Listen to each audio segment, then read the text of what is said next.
Good morning, everybody. Good to have you joining. Welcome to the Misfit Call. We're going to get started here in about another 30 seconds.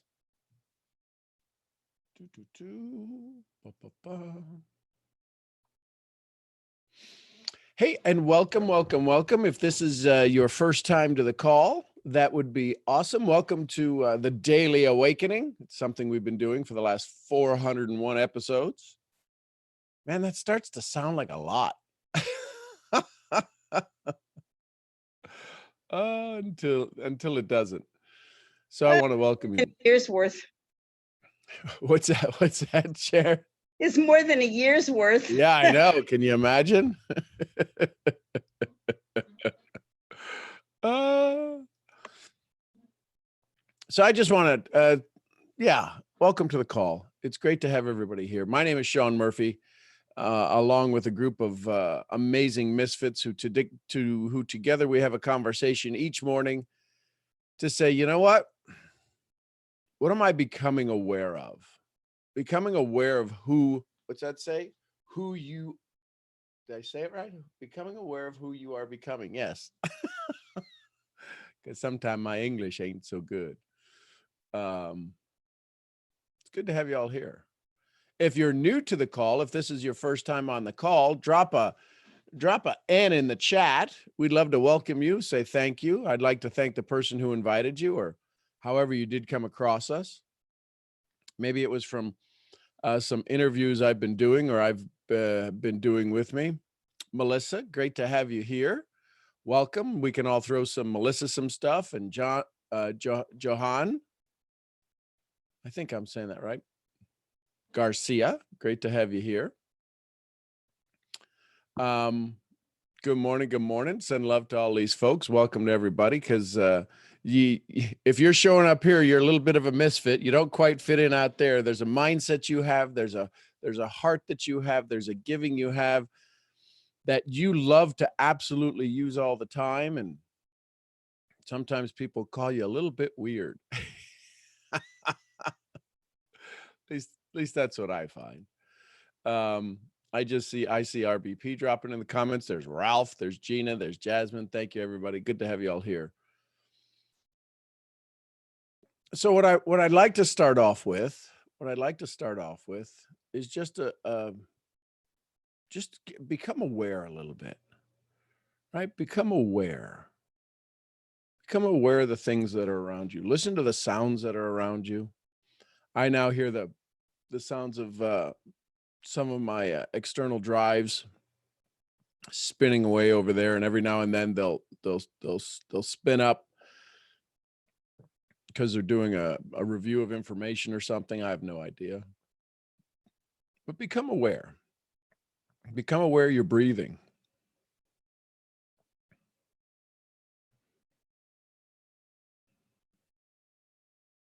Listen to the silence around you a little bit.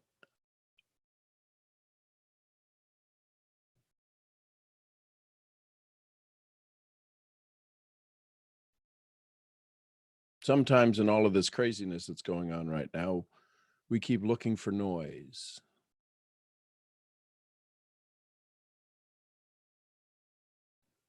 Noise of media. Has anybody fallen in love with a new song?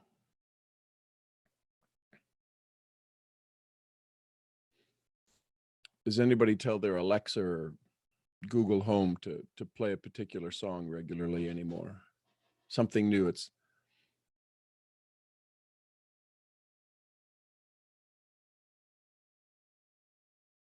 For me, the song Waymaker gets played on the kitchen Alexa after the call.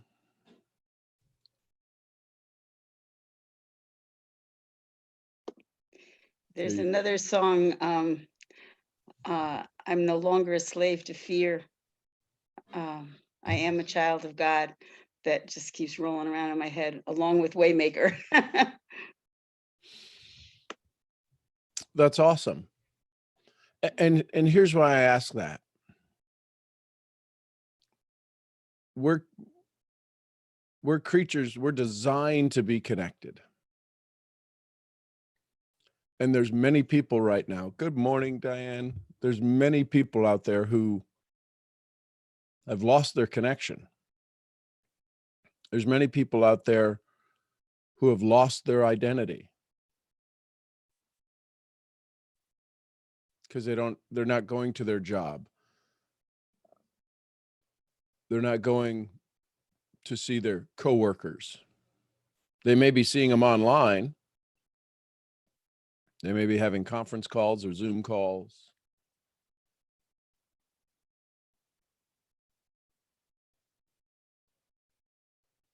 So what are you becoming?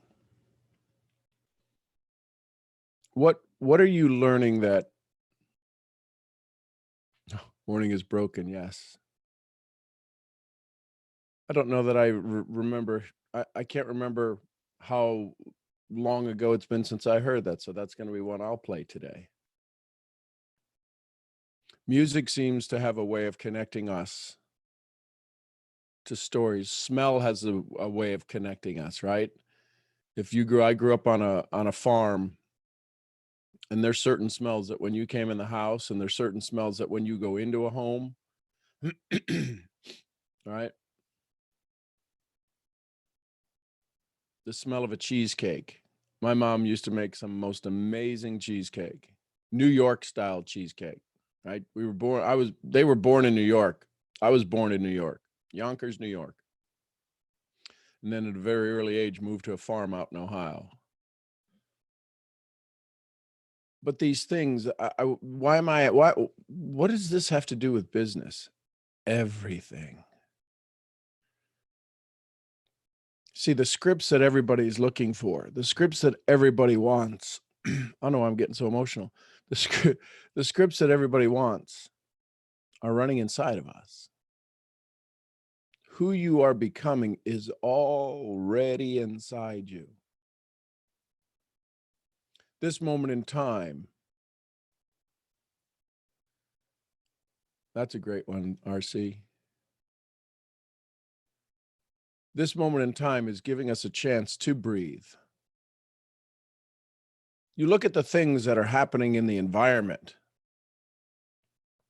right? The pollution over China, the canals in Venice. Because we're so focused on something that's drawing us out, we might not be focusing on who we've already been. If you've ever had deja vu, right? I feel like I've been here before. This has all been deja vu. The reason I say that is because if there was something so tragic that we couldn't get through, we'd never be able to get through this. Something so drastic in change on a global scale. Think about this. Inside of a couple of weeks, everything has changed. Everything has changed.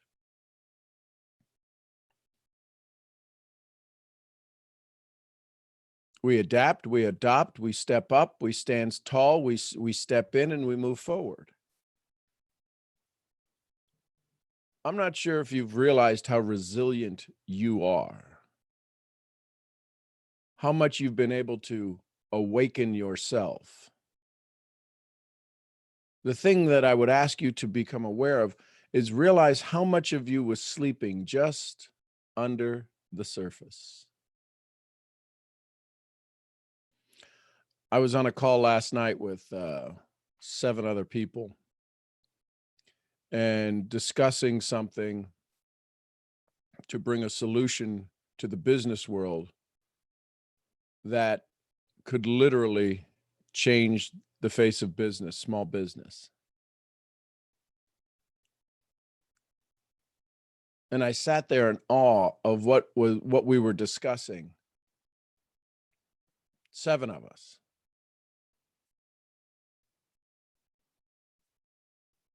And the idea that it came up with was why this woman, why do I say that? Because I was on 3-4 days ago, Tiffany Malott interviewed me. Some of you, I've sent out the link to me interviewing Tiffany. And she said something that is just I love it. The Dalai Lama said not long ago that the solutions of the world will be saved by the Western woman. That's you, ladies. That's you. Nothing excites me more than to be in the arms of a strong woman.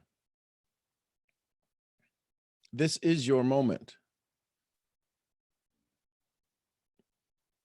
So, and the one that came up with this idea is a powerful woman. And the concept and the ideas and the forward thinking that's happening right now, and the I want to say the software that's being developed and created to allow relationships and connections to happen at a hyper speed for business. Whoa, somebody is sharing their screen.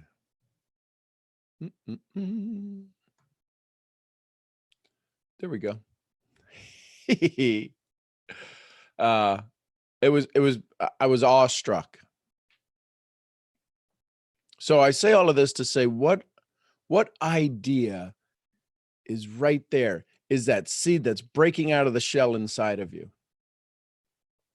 How many of you know the feeling that I'm talking about? Inside of you right now, there is this something.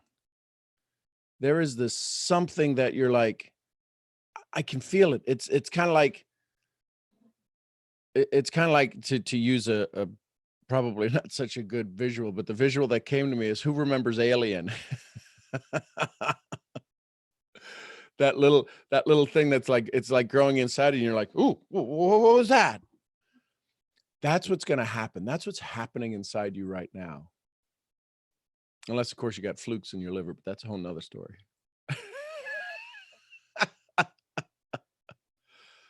So I just want you to sit quietly for just a second. And I want you to listen. I want you to listen like you've never listened before. I want you to become aware like you've never become aware before. And I want it to all be, here's going to be the hardest part of this exercise. It's going to be about listening to you. What is your 5-year-old telling you right now? What is your 6-year-old, your 10-year-old, your 15-year-old, the genius that at one point was asked to sit back down? What awareness is it that you have? What skill that you have that people said, that's not really that important? But right now, in this moment, where you are, it is the most important skill the world needs, and we need it. We can only get it from you.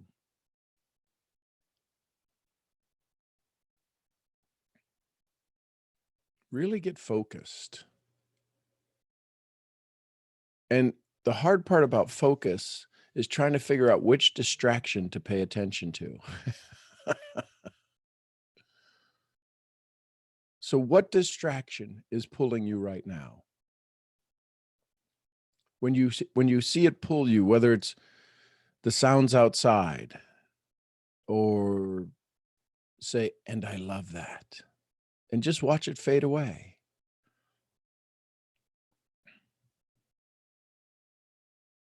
Where do you feel it in your body? Where do you feel this pull in your body, this draw in your body? And the reason that I always ask, where's it at in the body? Because everybody thinks they have ideas in their head. That's where it comes to light. But where it's been stored has been in your body. Do you feel it in your gut? Do you feel it in your chest? Is it in your chest? Is it in the front of your chest? Is it the back of your chest? Is it your neck? Is it your shoulders? It's usually somewhere in the core where you feel this difference. Might not even be a discomfort. You might have been living with it for years. that little tingle, that little twinge in your side, that little, oh, it's a muscle, it's a this. That's an awakening. And when you feel it, when you recognize it, and you start to investigate it, something you already know comes to light even more. Become aware. They say, why is it that 50 and 60-year-olds, why is it that most people hit that age of life and that's when their wealth starts to show up? That was the case 30, 40 years ago. That was the common age. Now we've got teenagers running $1 million businesses, multiple $1 million businesses, selling multiple $1 million businesses. Why? Because they fell in love early on. Every one of you has an idea that you've talked about with yourself in silence. Man, you know, if I just, yeah, but I don't know if I'm good enough. Yeah, but I don't have the talent. I don't have the resources. Guess what? What's the universe say? Your wish is my command.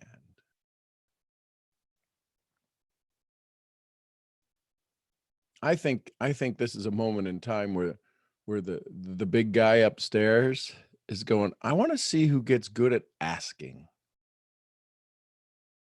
I want to see who's got the cojones to ask really big, because I want to make an example of them.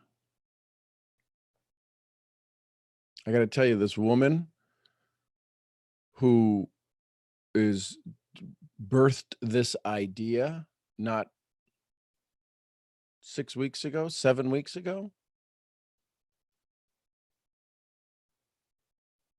is building a global giant and had no idea. It has morphed.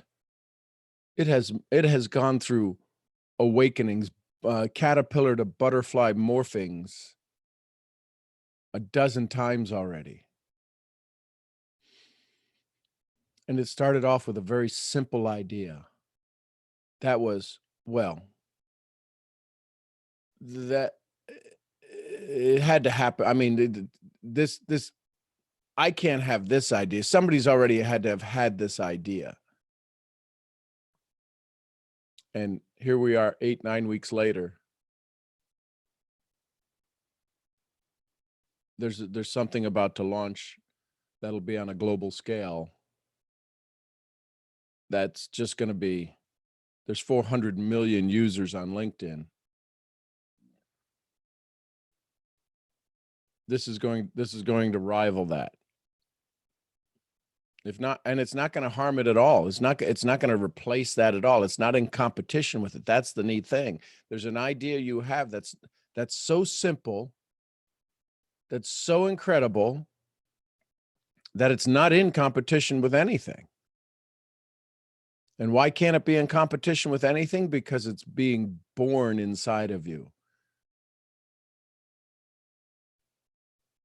So I would ask you, becoming aware of who you're becoming. What does that look like? What does your journal say to you?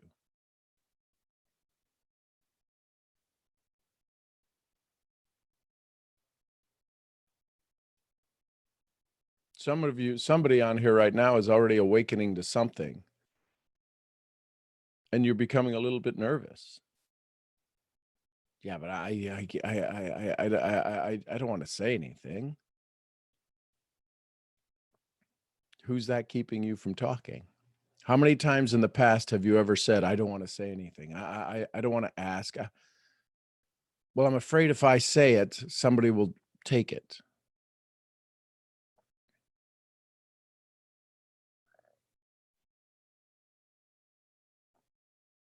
Could you imagine if the sun got scared with all of the things that we grow because of it? Good morning, Sharon. Good morning. Yesterday I was really being still because because it was my first time and I wanted to see what you guys were doing, but also because my comfort zone, it was more out of my comfort zone to just not say anything at all, Sure.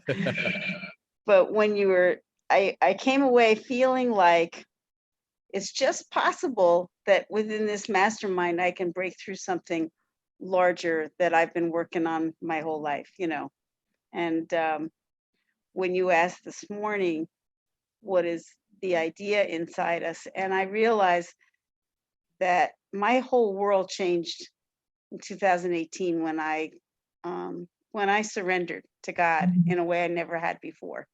I mean, I've always thought of myself as this spiritual person and I could talk off the wing, and I knew all the lingo and I've done all the courses, everything. But I never claimed Jesus for myself. And I could hardly even say the word.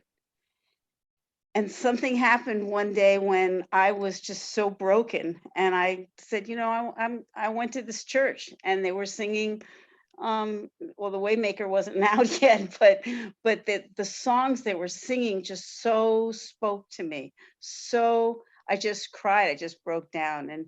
And then the message from the pastor that day was I could have been in a network marketing meeting. It was when you're introducing somebody to Jesus, don't shove it down their throat, don't, listen to them it could have been a network marketing training. It was the best training I'd heard in ages. And I laughed. I said, okay, I get it. I belong here. I got to do this. And when I followed that, because I do everything 100%, and I got baptized a few weeks later, which was like the reason I wasn't going to go to that church was like, there's no way I'm getting in. No way I'm doing that. Everything changed. And since then, my world has fallen apart. My identity completely, I lost it. You say people are losing it now.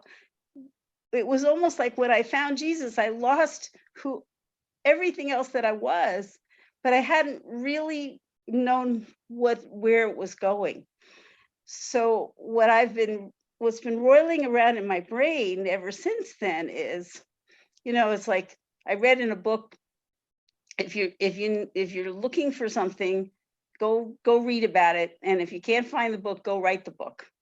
So it's been in my head to write the book about that transition for people who think they are connected to God, who think they are spiritual, who think that they know what this is, but who have not found grace. And what happens when you find grace? And I don't know. I can't figure out, because I'm still trying to figure it out. But that's the book that's wanting to emerge. And it's like my elevacity business fell apart. I mean, everything's fallen apart.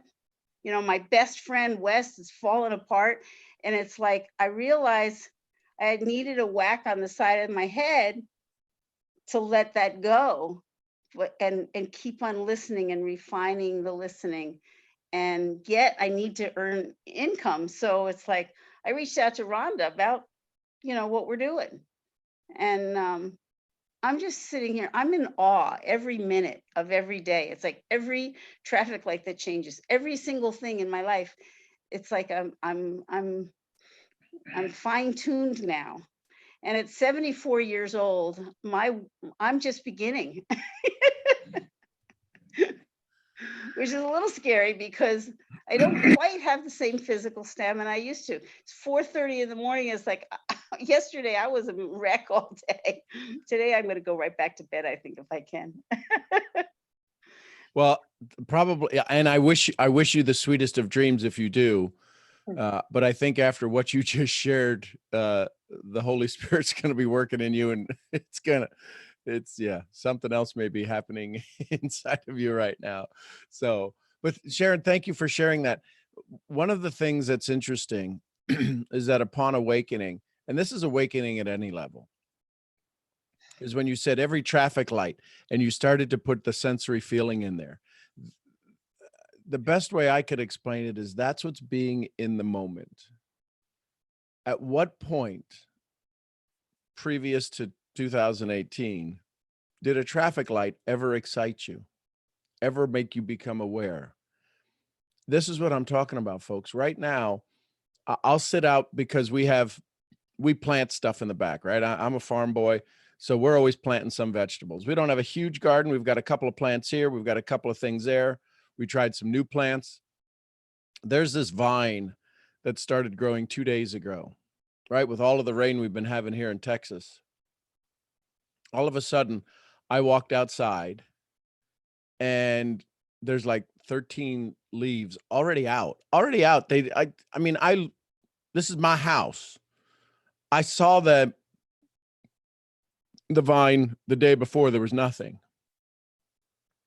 And in one day, there's signs of life again. And last night we're sitting at dinner outside on the porch, and I asked Mason, I said, Mason, isn't that amazing? He's like, what? I said, the vine, for all intents and purposes, had the look of everything we call not alive. It's got the brown skin to it. It's got the, some of the vine is peeling off, the shedding its skin. I said, and all of a sudden we turn around and what we thought wasn't there is now alive. I said, so you know what that means? It had to be alive all the time. It goes through its seasons, right, Jim Rohn? Its seasons.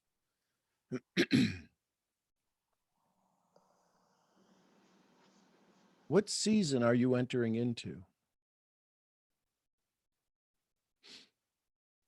Yeah, Tashella, it's never too late. In this moment right now, this is the good time to start. This is a good time to start. This is a good time to start. Imagine if you kept hearing that in your ear. This is a good time to start.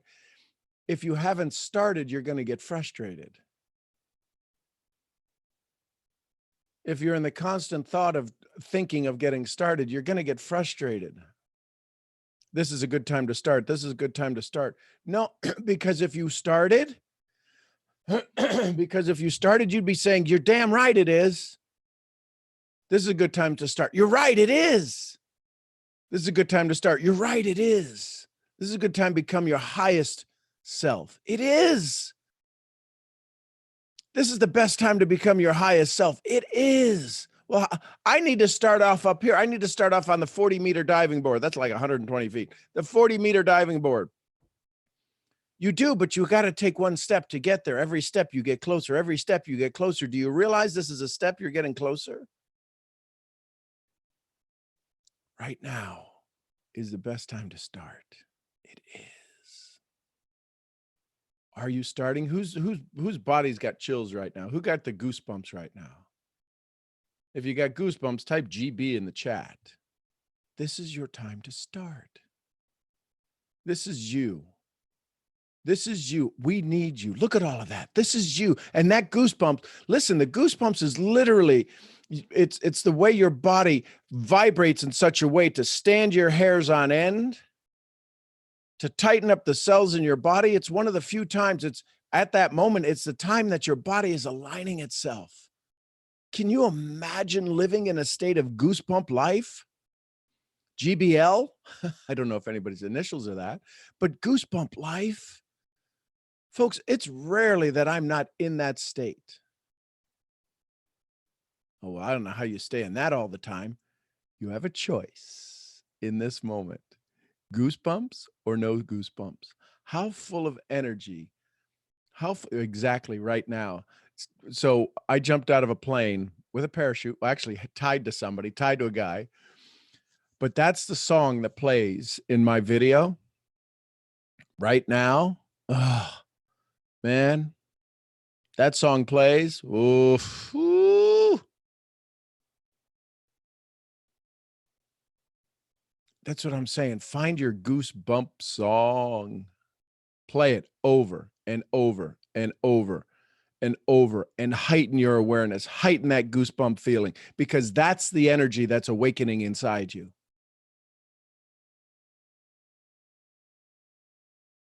I sat on this call. I was invited to that call last night. And boy, I got to tell you, prior to the call, I'm like, I don't deserve to be. I am not going to be this guy. I can't be this guy. I have no, I'm not qualified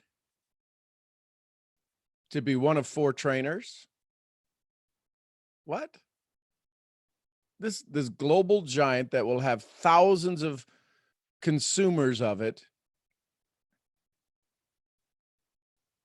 thousands, tens of thousands, hundreds of thousands of consumers of it, excitedly engaging in it because of the connections it'll create. And I'm going to be teaching on addiction to approval. There's people better than me. I know there's people better than me. But here's the reality I realized that came to me, the awakening that came to me. There's nobody better than me right now. Tomorrow there could be somebody who does it 10 times better. But right now, there's only me. I'm the only one that could do that. In the 7 billion people in the world, I'm the only one that could do that, what they needed right now. Do you realize how unique you are? Of 7 billion people in the world, you're it.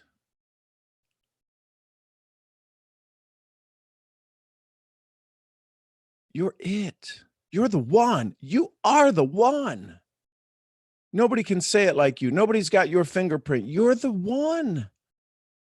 You're the one we've been waiting for. Well, I'm not old enough, tall enough, short enough, young enough, skinny enough, light enough, dark enough, accent enough, no accent enough. You're the one. This is your moment. You are the one. Well, I can't be the one. Nobody else can be the one. In your world, you're the one. In my world, you're the one.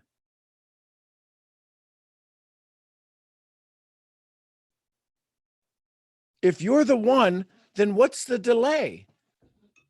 Who's the one delaying?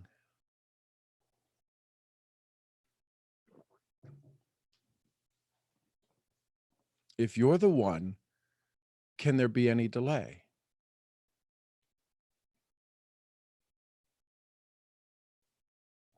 There can't be. So what would change? And listen, and you may not have to change a single thing you do. Listen carefully. Here's the hardest part. Here's the hardest part of this.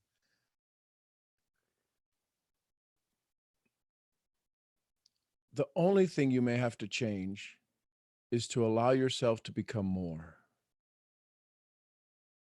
Do what you do, become more. 3 years ago, when Sharon sat at a traffic light, nobody would recognize the difference between 2 years ago and today sitting at a traffic light.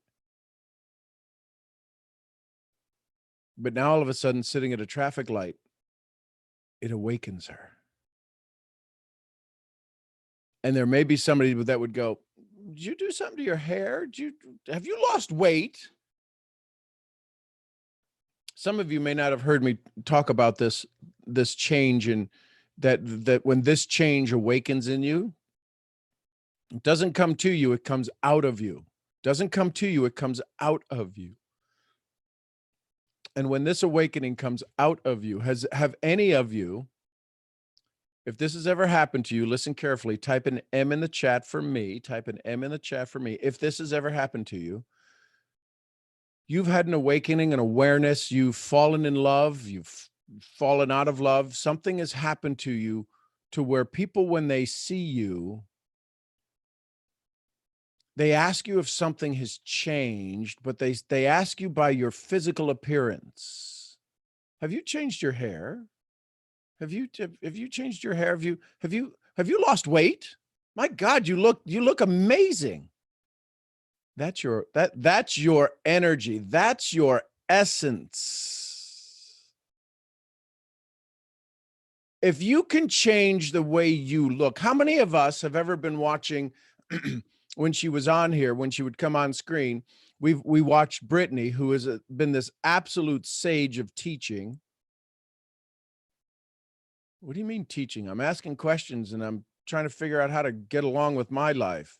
That's all any sage ever does. That's all any teacher ever does, is trying to figure out their life, and we get to enjoy them along the process. But physically watched her face change in front of us. We watched Gina's face change in front of us.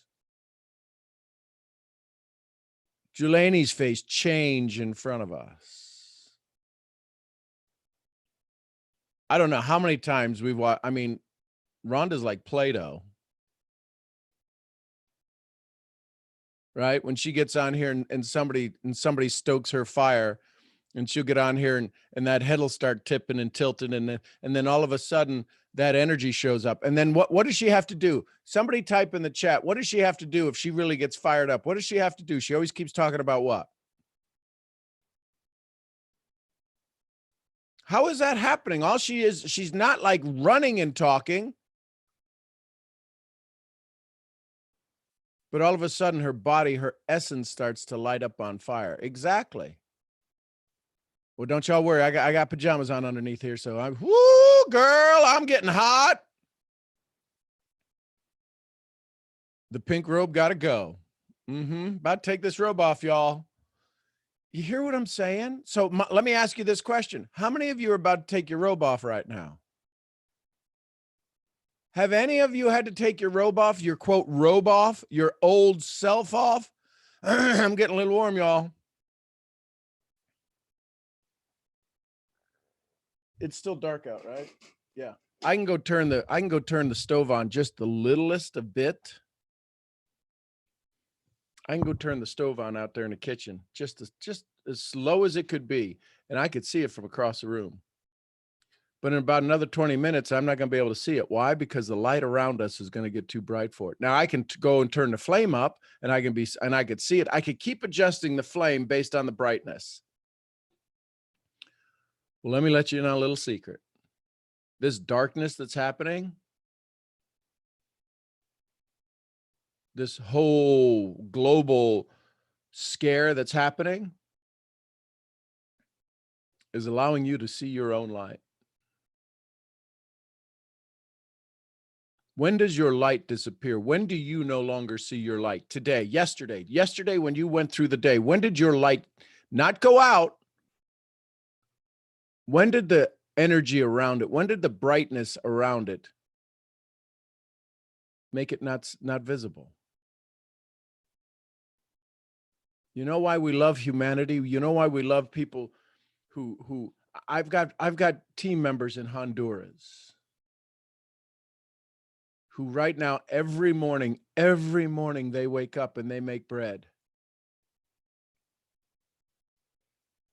And they will go out into their little city square, their little town square, and they will give bread to the homeless. They will give bread to kids who are sleeping on the streets. You know why we love humanity like that? Because we want to do that. We fall in love with that because we're designed to give. Things that we've never thought of are going to show up here in the next 30 days, 40 days. Because people are finding their light. I bet there's going to be a surge of a lot of new faith. There have been more prayers happening in the last 3 weeks. And they ain't been happening in a building.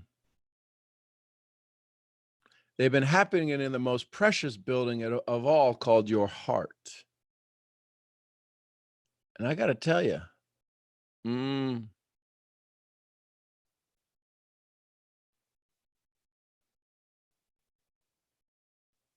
yeah, the doing is already done. The becoming is always in action. To do is to get done, and it's done. Once, what am I doing? Well, I did that. Now what? I did that. Now what? But if in the becoming, it's the journey, right? We always say this. It's never the destination. It's the journey.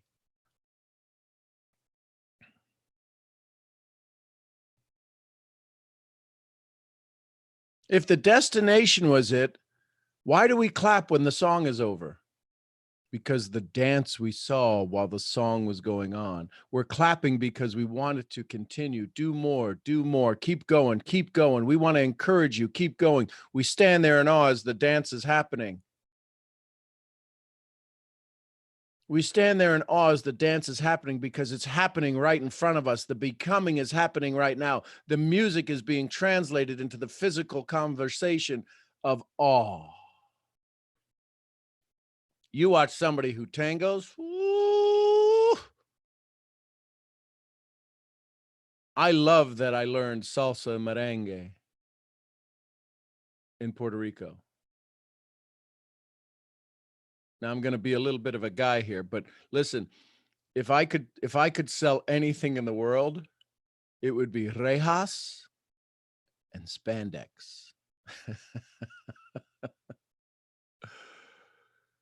Because the ladies in Puerto Rico,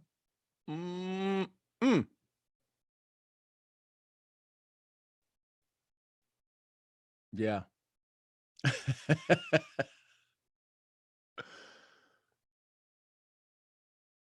Yeah, it just, but to dance but that's when I learned, un cuadrado.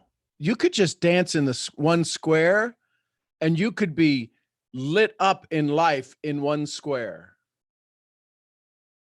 Right? Because when I was learning to dance and I was trying to dance, they would go, "Ay, pobrecito. You just stand right here."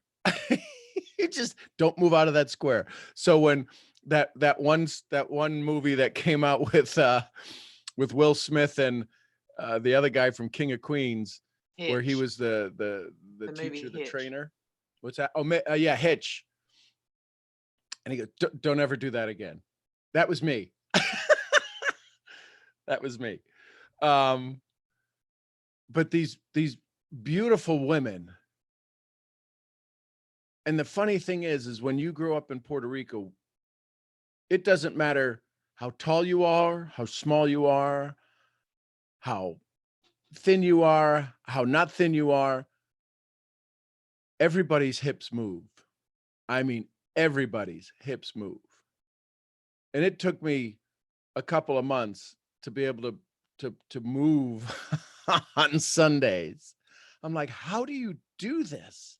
But they were just, and then eventually it got to where, yeah, I don't know if it got to where they would ask if I'm coming to their little bar. They would ask because I had 6 women who were yeah, I got the moves. There were 6 women who worked for me in sales. My whole crew was women. That's why I absolutely love women. My whole crew was women. I didn't have one guy. Even the one who did the repairs on equipment was a woman. Why? Because they just get stuff done. So they would ask, "Are you bringing Sean?" Because I was like the oddity, right? 6'3" white guy, but would get out there. That was my moment. I loved it. It was amazing. I still live those moments. That's why when I go down to Latin America and every now and then I'll start to dance and they're all like, the moves are in there. They're not as fresh as they used to be. What's inside of you? Yeah. Yeah, most people only think I'm like 2'8" because that's all you see on the screen. Morning dancing call with Sean. What are you dancing in life?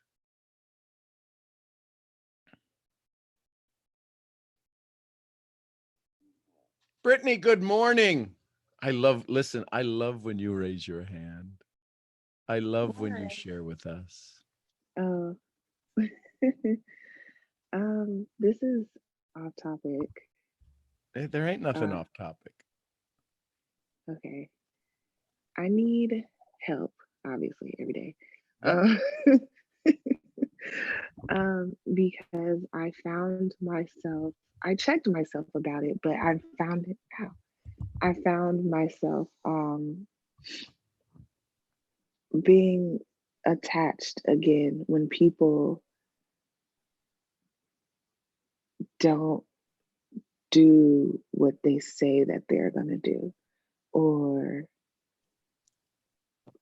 yeah. So I found myself because usually what I would do is either it's like one or two things, or maybe both.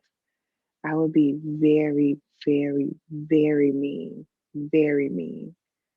or I would just disappear out of their lives and just cut off all access to me. And I see myself with one person, I was very mean, and then with the other person, I've stopped responding to them. And although I don't really want to do that, there's a part of me that is feeling used by them. And I'm trying to combat that feeling. So what is your ask to the universe? To surround me with people that are doers and not sayers. So I just picked up this book, right? And funny thing was, I said, Epictetus, because him and I are like this. I said, Epictetus, tell me what page to turn to. Now, some of you will remember, some of you will hear this, you'll hear Jim Rohn's voice.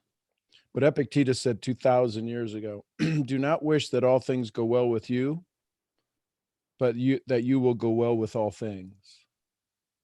Mm. What's inside your circle of influence, my love? Your response or their actions? Right, my response. So if they do what, listen, here's the thing. Your surprise is the surprise feeling that you get, the distance you want to create, is because they're just acting the way they can only act. I don't like it. So all you can do then, because they said they were going to do something different, right? And they acted in a different way. You plant a tomato seed and all of a sudden an apple tree comes up. Well, where the hell are my tomatoes? Mm-hmm. Can you be in joy with the apple tree? No. So which part of you is fighting that? So the question then becomes, how could you let them take you out of your joy? No matter what they say. Well, which is why I just ostracize them, I guess. Sure. But who's getting ostracized? Who's losing in this? We both will be. They don't even know you cut them off. They don't even care you cut them off. You're the one losing because all you can control is in your life. You ever hear the phrase "cut off your nose to spite your face"? Mm-hmm. So what happens is when you step away from them with such force and such enthusiasm, you're the one that says, look, I let somebody else in that was dumb. Yeah. Have you ever been around animals enough that there's a runt in the litter? Mm-hmm. What does everybody say about that particular one? They're the last one picked. But when they get picked, the family that has it, don't they absolutely love it? Mm-hmm. So why are you picking the people that hurt you? If everybody hurts you, there's a pattern here. Right. Yeah. So but I wouldn't say everyone. Well, okay. Everyone that you ostracize hurts you. Yeah. Yeah. So then So I asked everyone. myself. So everyone, so it's if I keep going, doc, it hurts here, it hurts here, it hurts here, and everybody's doing all these tests to figure out what's wrong with my body, and then one doctor who comes up with common sense goes, "Your finger's broken, you idiot." Everywhere I'm pointing, it hurts. Your finger's broken. Right. So Tashella just said it. So, because I really do I have really, really, really high standards and expectations Mm-hmm. for people. And But listen, yeah, your expectations can't be any higher than what they do. yeah, that's the issue. Listen to that. If so, let's is it you've heard the phrase, let's put the shoe on the other foot? Hmm. Imagine, listen, this is you and me talking. Imagine me sitting here going, "Oh my gosh, I thought she had this. This has been 90 days. I thought she had this." Imagine if that was the case. Imagine the dialogue I would have with you if it was, "What is in that lovely head of hers?" But no, it's I not, wouldn't because feel bad. you'd be off this call in a heartbeat. Listen to me. I fall in love with you every day. I literally do, Brittany. And I know that sounds weird. And there's a part of you that just went, "What? What?" I get it. Yeah, but see, you haven't felt it yet. If Rhonda jumps in here, and I'm not asking her to right now because the knife's coming out. This is right now, in this moment, there's a challenge going on inside of you that you're going to have to decide which one of the swords to put down. Because if everybody on here is listening, and this is a mentorship call, if everybody on here is listening, there was a change in your voice. Because the person who asked the question is not the same one that said, "I get it." Just sit quietly with yourself, and as we listen to this, the one that said, "I get it," is the one that just jumped up to protect you. Protect me from what? This is a safe place. This is just, it's a pattern. It's an old programming.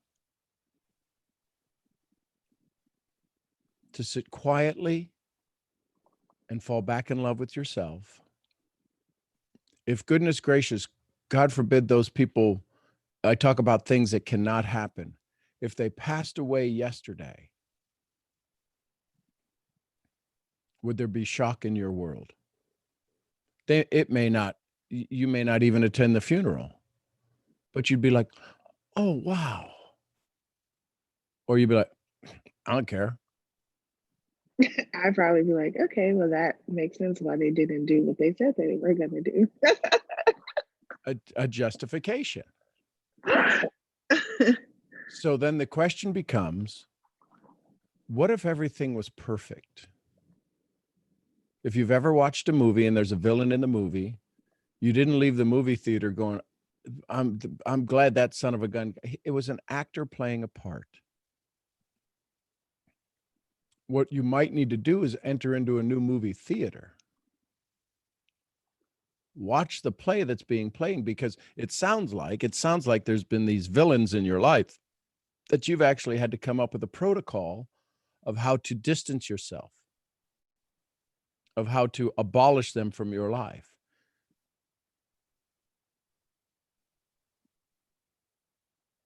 When you enter into the new movie theater, your energy will not let those people be around you, right? If the law of attraction really works, the pain will continue till the lesson is learned.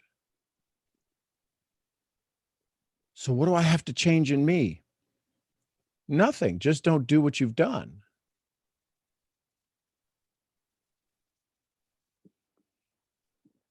maybe ask better questions. Listen, you say you're going to do something. Let me ask you, if I said I was going to do something, would you expect me to do it? Well, yes. So if I'm asking you to do it, should I expect you to do it? Yes. And how would you feel if you don't do it? Terrible. How would you feel if you do it? Amazing. So which one of those feelings would you like? Awesome. Take them at their face value. If they don't do it, you get to do one thing. Forgive. Go, oh, bless their heart. And that's it. You don't have to carry around the pain of their non-performance. Yeah, and that's what I do. Yes. Oh, Absolutely.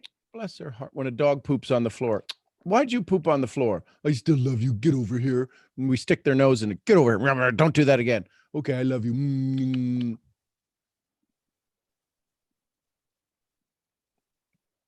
It's not that easy with humans. What's Jim Rohn's favorite word? Until. When you realize your life that you're giving away for them to be silly, for them to be them, they're not stupid. They're just being them. Aw, bless their heart. Yeah, How'd that you get makes out of sense. bed this morning? Let me look. Let me see if your pants are on the right way. Yep, you got them on. Bless your heart. I'm not sure how you get dressed in the morning. I love you. Thank you for being you.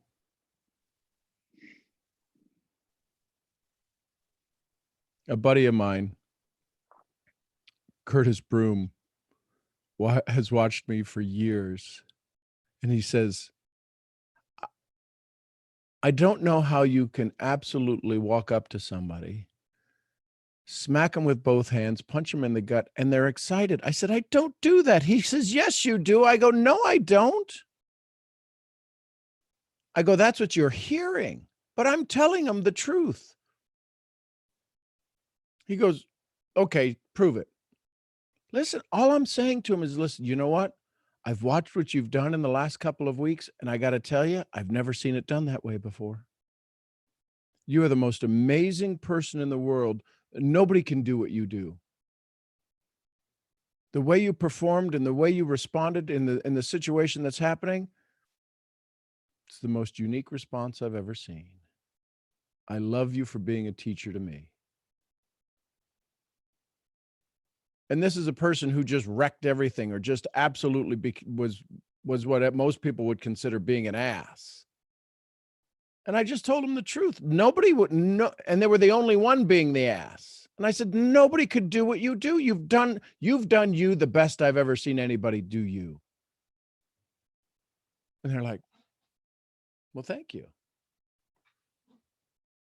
That's my way of just saying, I love you. You played your part. You should get an Academy Award for being the ass of the moment.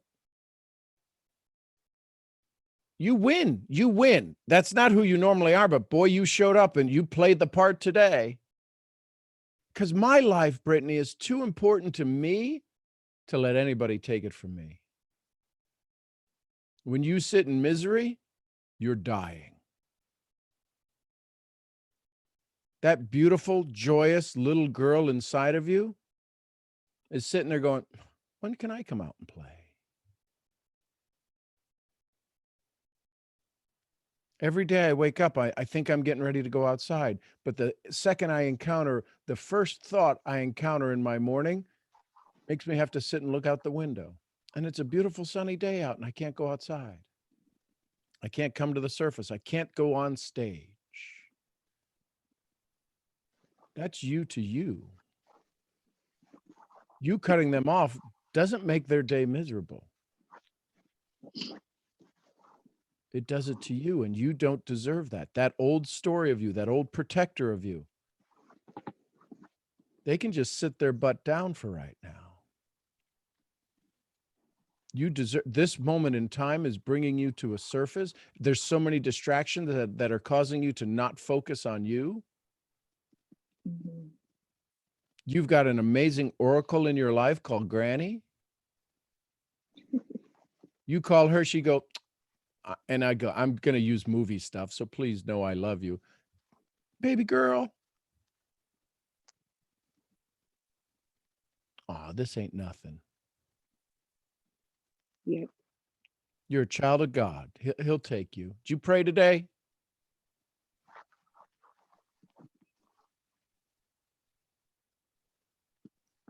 You are this fierce woman of joy. That's probably not a title that maybe you've ever heard of. You are this fierce woman of joy, because this wall that has gone up is going to turn into this flood of awareness, of awakening, of allowance, of everything amazing, because the law of polarity says that if you're this frustrated, imagine what the opposite of joy would look like. Because you don't do lukewarm. I see your pictures. You don't do lukewarm.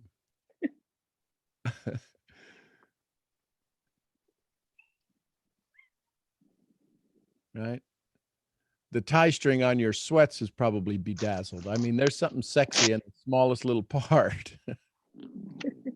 You don't do lukewarm.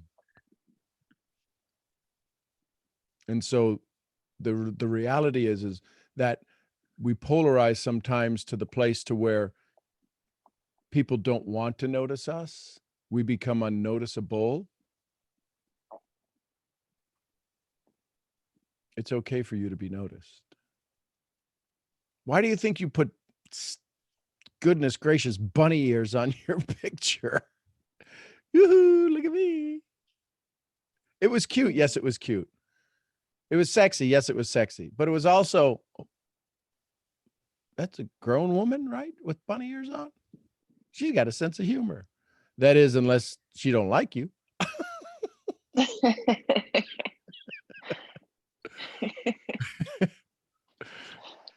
Because if she don't like you, that sense of humor turns dark quick. And it's almost comical to her. It's not, my mentor would always say this: listen, I promise when we have a conversation, one of us will always have a good time. Sometimes both of us, but for sure, one of us will always have a good time. RBP? Oh, thank you. I'm about to jump out of my skin over here. I'm about to crawl through the screen. I'm like, "Wah!" Okay. So first of all, Sean made a comment and he was like, to cut off your nose to spite your face. What hit me was this. And then we're going to change gears. Just because they stanky doesn't mean you got to cut off your nose. Okay. Mhm. Just because they got something wrong with them doesn't mean you got to cut off your nose. Right. So I get excited hearing you talk about this because you are speaking the awakening that I have had and still have at times. 2 One of days the ago. hardest things, what'd you say? 2 days ago. Yeah, I fought it again 2 days ago. It's all right. That test came around and God said, good job, baby girl. Pass that one. Brittany, I hear you so deep, and it is so hard when people do these things and you look at them like, really? And the reason it's so hard is deep down inside, and Monique said it, the common denominator, and this is the hardest thing to hear, the common denominator is you. Mhm. And I had to go through this. Girl, I know. I feel you. I feel you. I had to go through this because I kept going to my husband and going, there is a pattern here. This happens, and then someone comes into my life, and then they do this, and then someone else comes into my life, and then they do this, and it's this reoccurring pattern. I kept going, I am a nice person. I will help anybody, anywhere, anytime. I love them. I will give them money. I will give them food. I will give them whatever. I will teach them how to help themselves. And that's me. It is truly me. But it was conditional, and I didn't realize it. It was conditional as long as they acted the way I wanted them to act.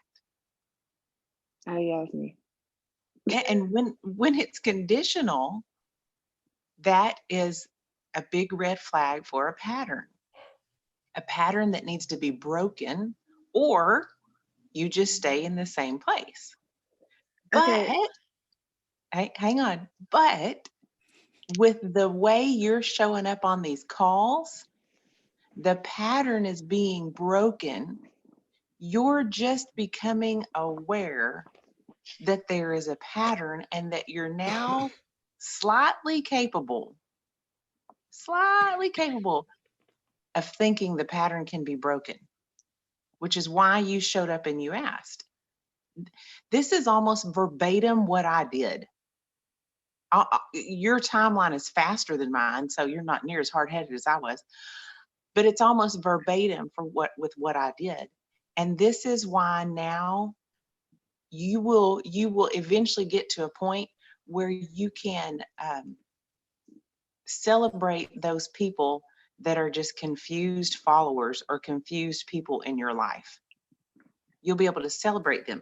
I wrote things down like this. It's very hard to see what's got to change inside yourself instead of what you think needs to change in others. This kind of pattern that you're identifying and you're asking for help with is like the French doors to your old story. You know, you have one door. When you just have one door and it swings, to move a couch or furniture through one door, you have to kind of maneuver and you have to kind of wiggle it through. But when you have French doors and they both open, man, you can get stuff in and out there like crazy. This kind of pattern in your thinking to where people are stupid and they never do what they're supposed to do, it's French doors for you to step back into your old story. And it's easier to go through that wide of a space than it is to go through a narrow space into a new story. I hope that's sitting right with you, because you really almost need to throw a party that someone made you feel like this. And the reason you need to celebrate it is now, instead of just cutting them and shaving them off and you're done, you're actually talking to people that can help you walk through it in a different pattern. Mhm. And that tells me you're stepping into your awakening. It's just the old story still speaks a little louder than the new story. Mhm. So you really need to celebrate them and go, no. This is another chance for me to move forward and to let the past go. Listen, Mhm. Linda, honey, listen. My daughter-in-law, and I know we are live on YouTube, but she probably ain't ever going to watch this anyway.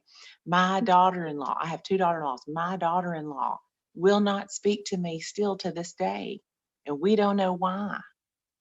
And for 2 years, it was a source of contention. And Brittany, I did that. I'm like, I'm done with her. I didn't speak to her. I didn't pay her attention. I didn't breathe the same air and the same family functions. Done. And as I started walking through this, because I kept going, why do these women treat me like this? Why do these people treat? She has now become the catalyst to one of the best things that's ever happened to me in my life. And it's to see the conditions I put on people before they could receive my kindness and my love. And it's because of her being her. That's just who she is. That baby girl is just who she is. And until she decides to go through an awakening, there's nothing I can do about that. But I celebrate her because it got me to this. So every time one of these people come into your life, Brittany, this is God's way of going, baby girl, I need you to get this test and pass it, because you are full of strength. You are full of courage. You are full of tenacity. You are so full of perseverance, because I put them all there for you to move you forward, so the blessings that I have for you can come, so people will look at you and go, I want what she has. because you won't be scared to talk about it. You won't be scared to show it. You won't be scared to move forward, and you won't be scared to expose your weaknesses, because you will know your true strength lies in your weakness and your vulnerability. It's basically, and God's such a gentleman, he wouldn't do it, but in my words, it's basically him swift kicking you in the butt and going, please, God, please get this lesson, because you have suffered long enough inside your own head. You have a heart, Brittany, that's unbelievable. Despite what you just said, you have a heart that's unbelievable. Otherwise, you wouldn't keep showing up. You would have already ixnayed this phone call and cut us off and set us free. You would have. It would have been a It'd group been of, bleeding just a and group done. of, yeah, group of stupid people. Yeah. I'm glad they all huddled up together. Maybe we can throw a net over them and throw them in the river. That's exactly right. But this today, you having this thought and asking me about it, this is a pivotal day. You need to write this down as a rebirthing day, the beginning of a rebirthing process, because now you're asking questions that, for lack of better words, stupid people expose. They expose the questions that you need answered inside yourself so you can quit tripping over yourself. It appears that we trip over them. No, they're there. That's just who they are. They're the scenery in your story. You can either stop and get sidetracked with some scenery, or you can realize every time I see this kind of scenery, that means as I move forward, another breakthrough is here. Another awakening is here. And that just means I'm stepping into this. So Monique actually said it just a second ago, and I wrote it down. Can you ask better questions or bigger questions? Because the same question just keeps getting the same answer. And then I wrote down, it's the hardest thing to allow stupid people, in quotes, to help us learn a lesson. This awareness can be one of the most freedom-giving changes in your life if you allow it to happen. And then I don't ever talk like this, and I know I'm going to say it live, and I'll probably be excommunicated off my altar team, and y'all are going to laugh when I say it, because y'all be like, it's nothing. I said it like this. The assholes in our life are just another place for us to allow the shit to exit. So every single time one of those people raise their head in your life, you need to say, thank you, God, for another place for crap to get out of me and exit. Because that just means when the crap leaves, new good stuff is coming in. Because you're listening to the right stuff, you're asking the right questions, you're being consistent, showing up in a place where you can be fed to grow and not remain stagnant. Sean will not fluff you. Sean will not blow smoke up your butt. Sean will not pet you and coddle you. He will challenge you. I will challenge you. Monique will challenge you. But we do it because we know you're worthy of the challenge and you're asking for that. Mhm. We are so much alike, Brittany. So much alike. You lit my fire when you asked this question, because it gave God a chance to speak to me and go, you see how much different you are now when you quit worrying about everybody else and you let me work on you and you just joined in. I don't know what you're destined for. I know it's huge. You know it's huge. That's why you keep going. And that's why you feel it. Now it's just time to get you the way you need to be to step into that greatness and not let these sideshows distract you. Does that make, yeah, exactly, Monique. We're right. We're running right beside you, not in front of you. We are right beside you. which is why I get so excited when you get on the phone call. Every time you giggle and get on the phone call or you ask quietly, I got a question. I'm like, come on, girl. Come on. Because when you rise up, you have this amazing ability to rise every one of us up at the same time. Are you feeling me? You're quiet, girl. Are you feeling me? Well, I was thinking this whole time is if I didn't learn anything from this call, what I've learned to do is listen and not speak while other people are speaking. It's so hard. 'Cause it's like, I'm like, hey, I want to say something. And you're like, wait. And I'm like, okay. And I'm like, okay, let me listen the whole time. So yeah. So are you just even that, Brittany, even that from 2 weeks ago, you couldn't even do that. You're moving, you're moving so fast through Is this. that fast? Yes. Go back and listen for a year for Rhonda to get to where you're getting. Like 12 months. Yes.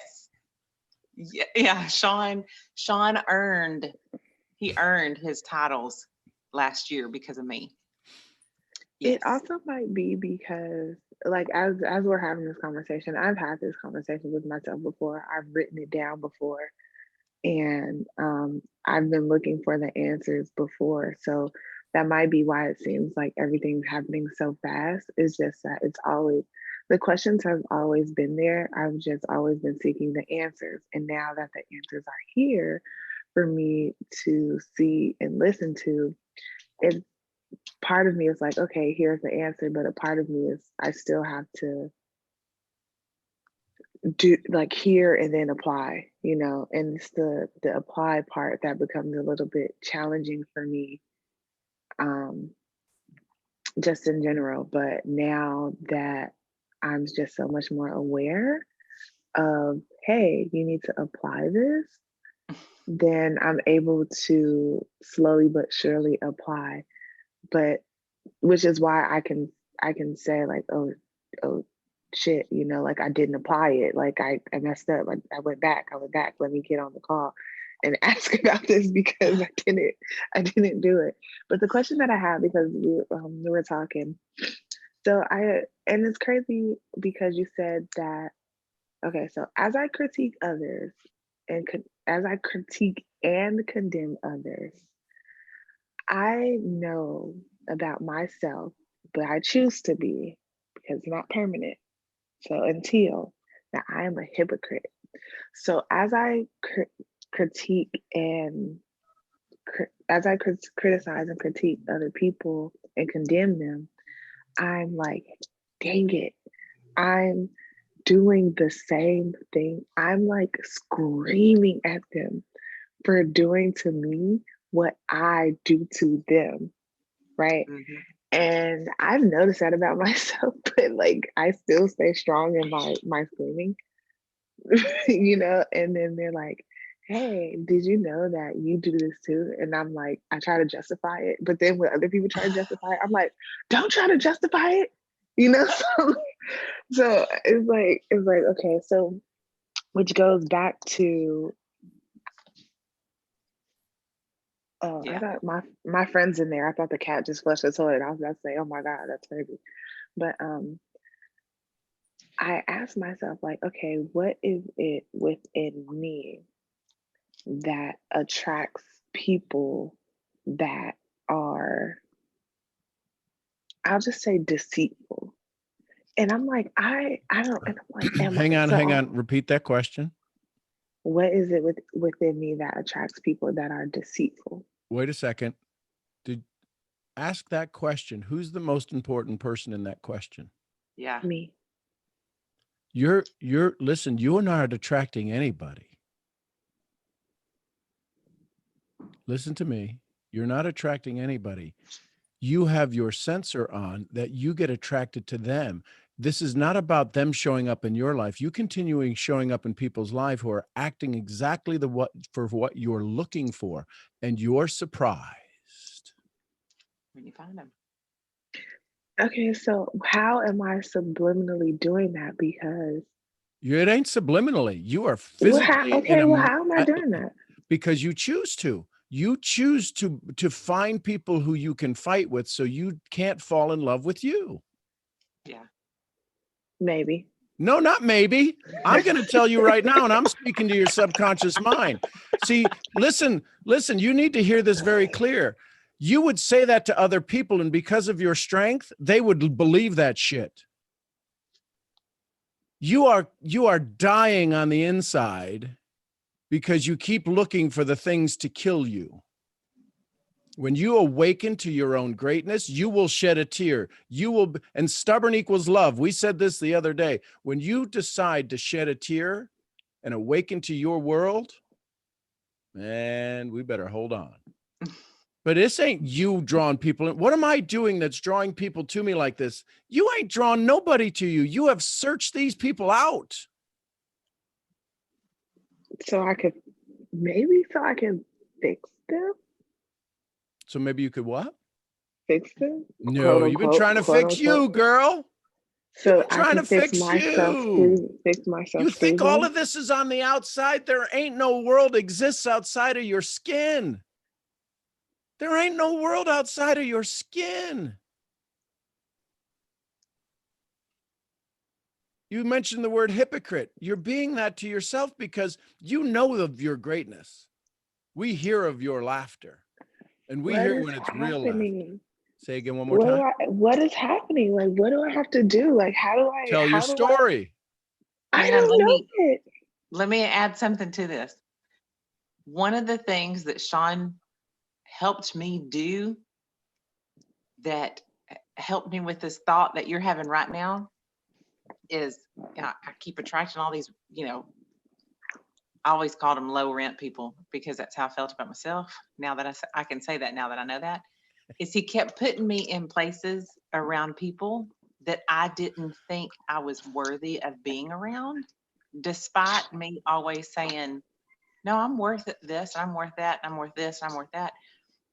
Getting around those kind of people made me so uncomfortable because I wasn't the strong one in the room. I wasn't the strongest person in the room anymore. But when I'm around the people that really piss me off and irk me, well, I'm the smartest, strongest one in the room. Oh, yeah. Y'all are stupid. Yeah. So That's the thing. the hardest part is transitioning into being around the people that are not what you keep looking for, which is why this call entered your life. And it's very uncomfortable, and you don't want to do it because you're not going to be the smartest, strongest one in the room. And what does the saying go? If you're the smartest one in the room, you need to leave the room. You need to find a different room. Finding a different room is very hard. For personalities like ours, it's very hard because we no longer are that person, and it exposes us for our quote unquote weaknesses. And it's hard for us to see ourselves as weak because now somebody might look at us and call us a stupid person. And everything we've ever said might come back to us. Now, what I found is the places where Sean has put me and allowed me to go with him and invited me around, none of those people think like that. And if they do, they're few and far between. So it's literally changing your surroundings by letting your guard down and letting your weakness be exposed. Going, okay, I'm not the smartest, strongest person in the room. What can I learn here? Does that make sense how I said that? Yeah. I know that I have like this really big guard up. I was just talking about this yesterday. Or that was Brittany, what are you yesterday. doing right now? Feeding the cats. She's feeding a cat, is what it sounds like. Is it making too much noise? No. But here's my point. Why now are you feeding the cat? Am I trying to distract myself?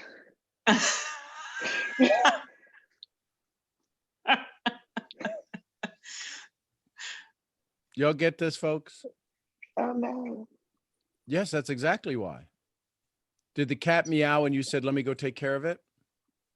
No, I just, you know what? That's crazy because I was laying on the couch and then I was like, I want something to drink. And then it's like I got up and then the cat, they know that this is like the time that they usually eat. And so I was like, oh, while I'm up, let me feed the cat. Let's make tea. Let's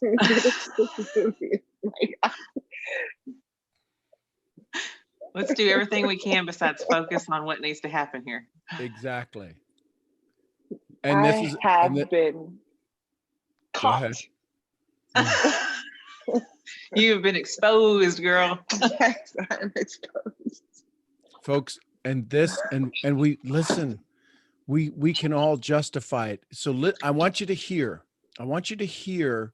what happened in your mind. This is a learning experience for everybody who's on this call right now. We all heard a transition happening in the dialogue. We all heard an awakeness. Rhonda was being vulnerable in herself. And what happens when we start to hear people become vulnerable? Their vulnerability runs down their leg, across the floor, and up our leg. And when we feel their vulnerability at another level, we either look into it or look away from it. And when we hear what somebody has done of the path where we need to enter in on, if we don't want to do it, we'll get thirsty. We'll feed the damn cat. We'll make tea. And we'll say, no, I'm listening. Do you realize how habitualized you have to become in all of the routines you're doing while you're, quote, still listening? This is for everybody. But this is what makes, I don't want to say me special, but it makes me pretty damn unique, because I will stop a call in what seems to be a very pivotal moment and go, what are you doing? Feeding the cat? What's the problem with feeding the cat? Everything. Yeah. Because this is your moment to awaken. Now, could I sit here and listen and oh my gosh, every one of us could be sitting here and going, why is she making so much noise? And the listener loses it because we're going, where's the noise? Who's making that noise? And we're not even hearing the message. Somebody said the other day when Ralph was going to the mountaintop and there was noise in the background, somebody's going, how's he doing this with all the noise? I'm like, what noise? Well, I said that. Okay. I said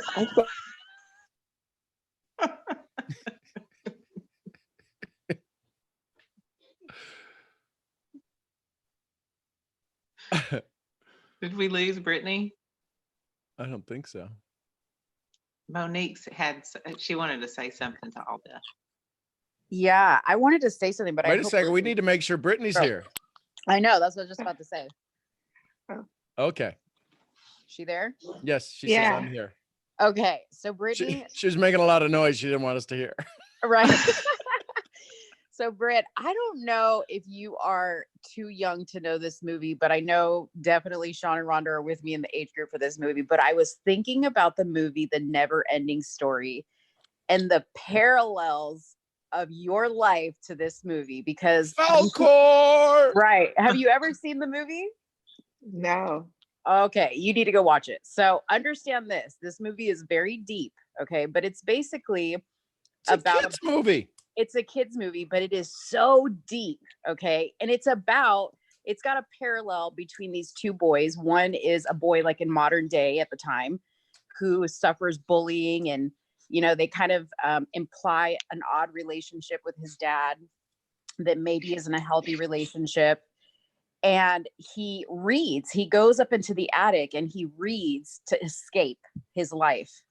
And he starts to read this book called The Never Ending Story, which is about a boy named Atreyu who has to go on this like incredible journey. Yeah, incredible journey to save the world, basically, because the world is crumbling around him. And in the movie, he kind of The discovers nothingness. the nothingness. And in the movie, he discovers that everything that's happening to him is actually created by him. It's his fears. It's everything that he's ever imagined. It's all coming to life. And it's his job to overcome those things, to get past the nothingness, to make it to the Empress, to save the world. And when he gets there, he has to do something. And if he doesn't do it, it's all for nothing. He has to say something, and it's all for nothing. So I really encourage you to do whatever you have to do to find that movie and watch it. I watch it today. You have to.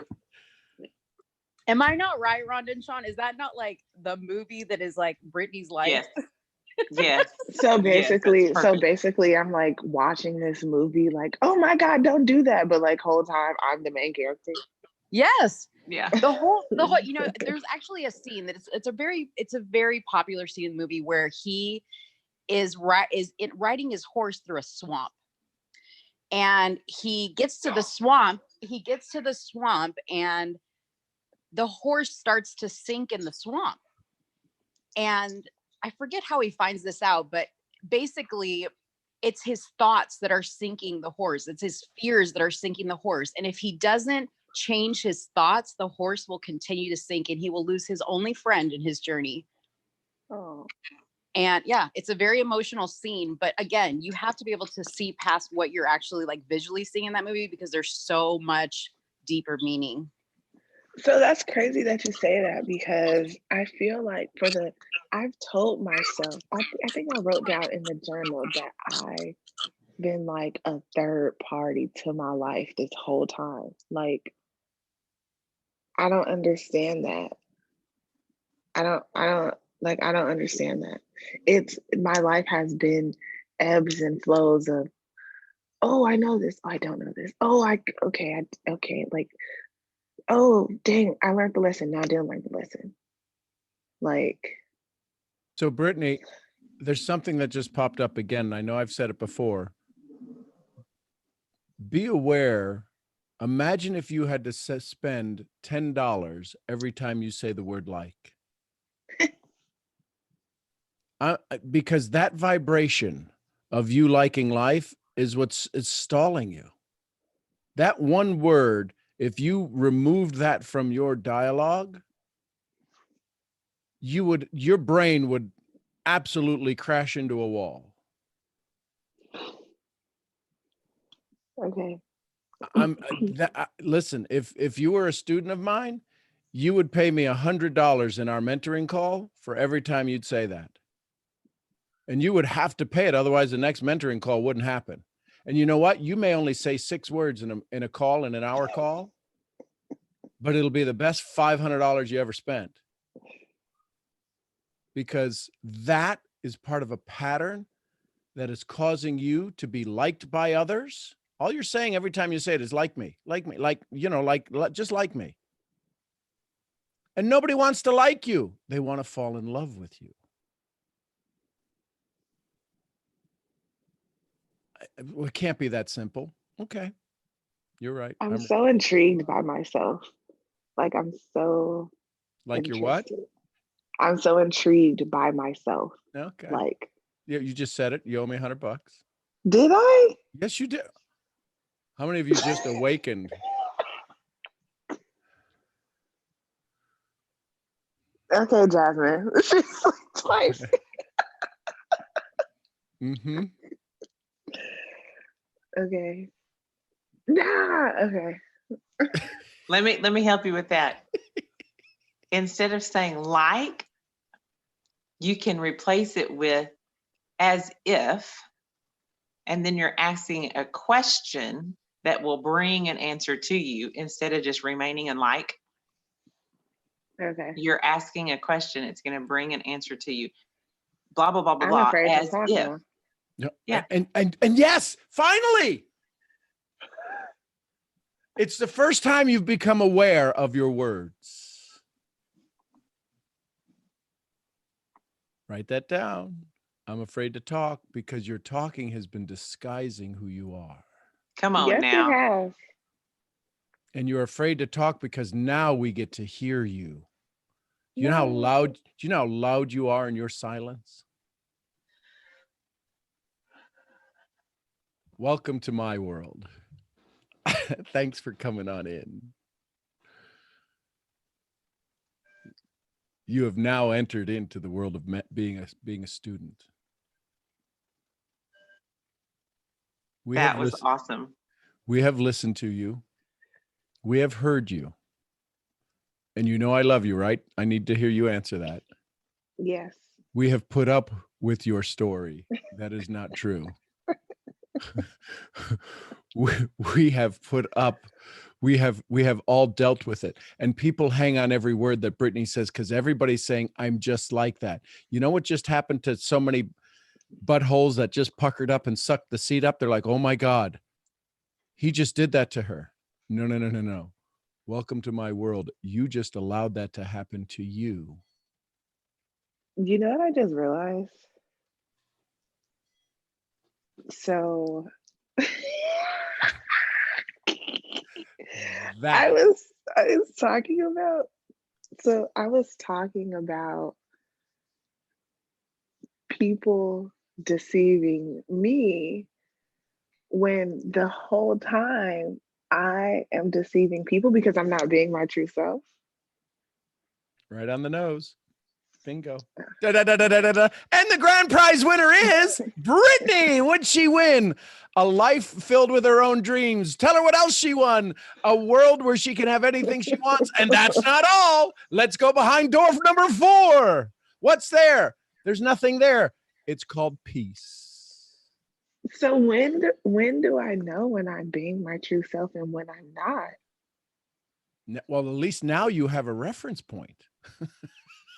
You've never been your true self, unless when you were a child and you stopped all of the ego. Listen to Monique your words. keeps talking about story, and I keep thinking about how this has started, and this will definitely be like a whole nother call. You owe me $100. I did. I said it. Gosh. If you don't say you don't know your story, you're gonna owe me $100. That is a lie. It's a lie. And you thought that $250 car payment was a lot. Right. I'm sitting here figuring You're about to out. be my stimulus plan, Brittany. My whole check. Yes, you know your story. You're lying to yourself, even saying, I'm trying to figure out my story. I don't know my story. Yeah, you do. You just don't want to say it because it's going to confirm everything about yourself that you already know. Do you remember? I think you didn't know where it has to do with my parents, but I'm trying to pinpoint how. Well, not parent. Well, yeah, both my parents in some way, one more than the other, and my family dynamic, and the relationship that I have with my mother, and the relationship that my mother has with her mother, which I know has tried to be. I wrote about this before because I'm also like damn. I'm also a writer. So I've written about how there was an attempt at 3 generations of ugly and how I removed myself from that ugly. And I've avoided it for my whole life. And from when I can realize it, I've just pushed it out of my mind that I thought that I wasn't affected until I entered into like my first real relationship of, and I realized that I wasn't allowing people to love me. I realized that.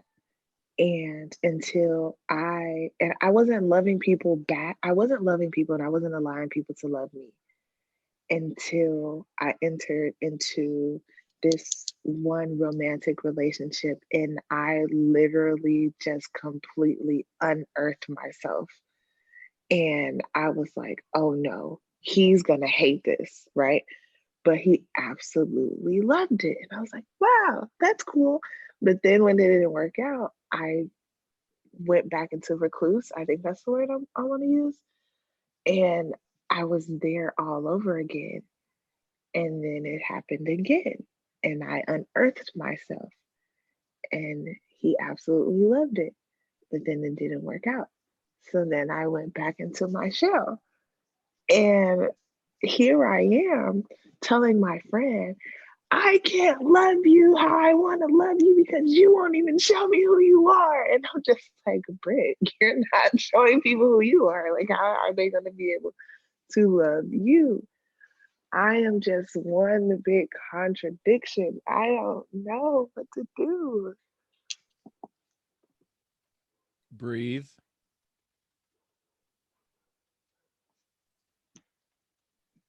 Don't know what, when you say I don't know what to do, is the story you tell yourself. You didn't know what your safe place looked like, but when we started talking about it, it was this park on the side of a hill, a little hill that you got to sat on with a little dew on the grass.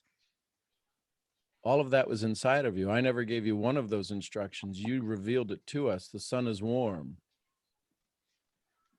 You do know it when you stop and breathe and take a look at your life.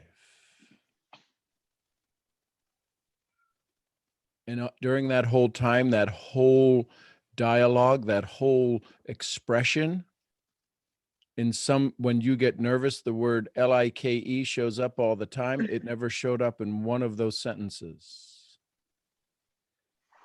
because that was your true love speaking, and there was no way like was getting in there.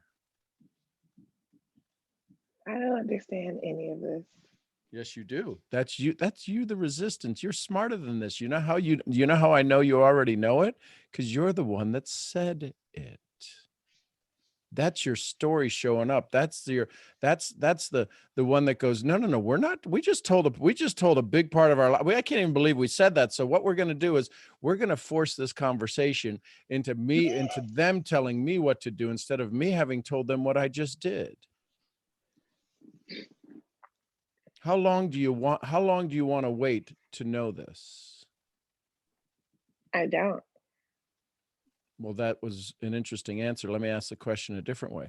How long do you want to wait to know this? No time. So then when might you know this? Now.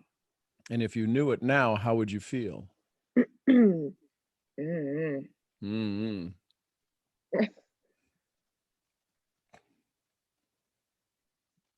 Wow. Okay, so that goes back. Sorry.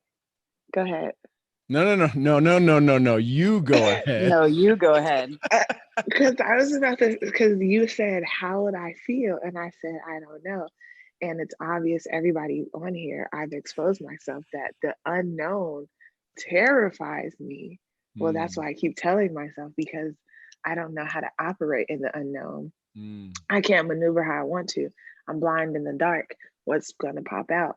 So therefore, I keep running away because I don't know how it's going to make me feel. And I don't want to feel any type of way that is beyond my controlled feelings. But I allow other things to make me feel a way that I don't want to feel. So why not just what? See, what that tells me, Brittany, is you're very comfortable operating in the unknown. That you almost prefer it. Because if you can be in the unknown, then you don't have to acknowledge anything. Right. Which also goes back to the thing that I was talking about with money. I put myself in this state of nothing so I can build up something. So why do I do that to myself? So That's you can dumb. have a story of your own strength. Do you know what this reminds me of? Have you guys seen Shutter Island? Dang. No, we're not smart people. I've seen it. I've seen it. Okay, so you know how in Shutter Island, he's this person, but they're trying to make this, they let him narrate his own story as how he wants to narrate it for himself, but that's not his true story. And he subscribes to the story that he allows himself to build because he doesn't want to to think about all the bad things that he's done. But at the end, he realizes that he says that I'd rather die this hero than to live as a murderer. So he chooses the made up story in death than to just face what it was that he did in the real world.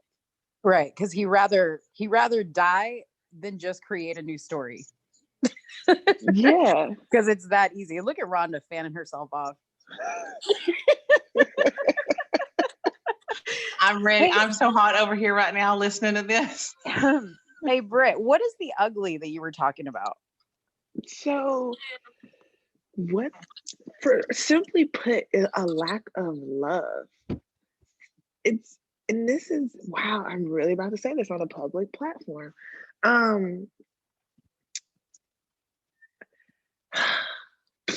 uh, okay, so I have a very strange outlook on men.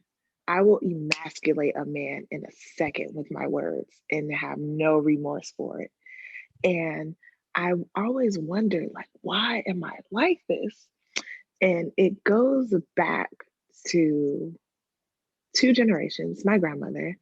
And I think that the I don't know what to call it. So I feel like, and I don't know, maybe you guys can help me uncover this because this is a mystery in my own family.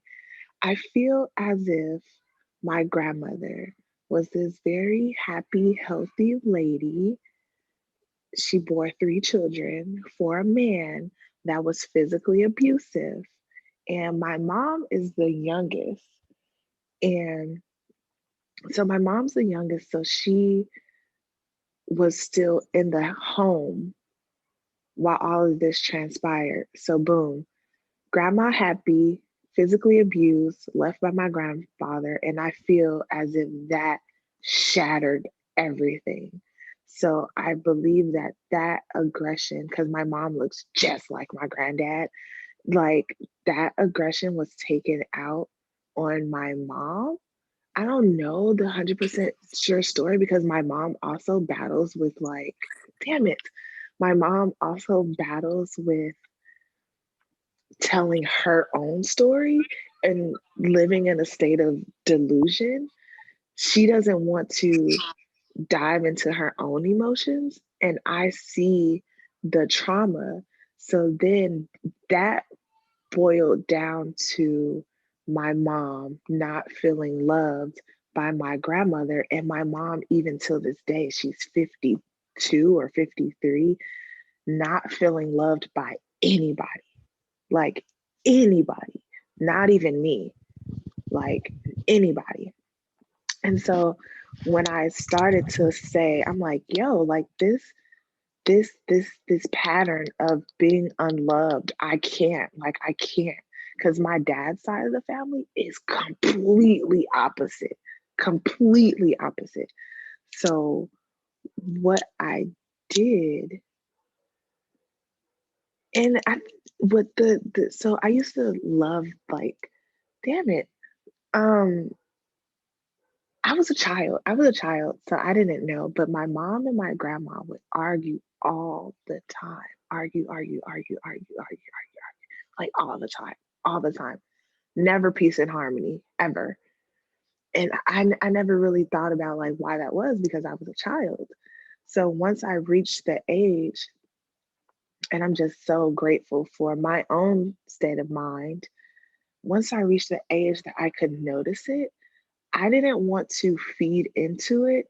So my mom I feel like she got angry with me because of that, because I didn't want to feed into it. And because of that, I just lost all respect for her, even till this day. Like, this whole time, and I, I, I don't feel bad, but kind of maybe I feel bad because I've conditioned the love that I have, the respect and the love that I have for her. But I don't understand because it's like, how do you not see that I can see all the way into your past before I was even born. And I can see the hurt, the things that you need to overcome. And you're continuously allowing this things that you don't want into your life. You continuously allow these things to happen to you as if you're not in control. You're allowing, and the same thing happened with my aunt. So what happened with my aunt, she's passed away now, but she was so passive on life up until the point where she had a tumor in her uterus for a year before she even told the family, and she passed away so soon. And I'm just like, how can somebody be so passive in their life that they just sit and know that they are dying and they don't want to say anything, they just let it happen to them.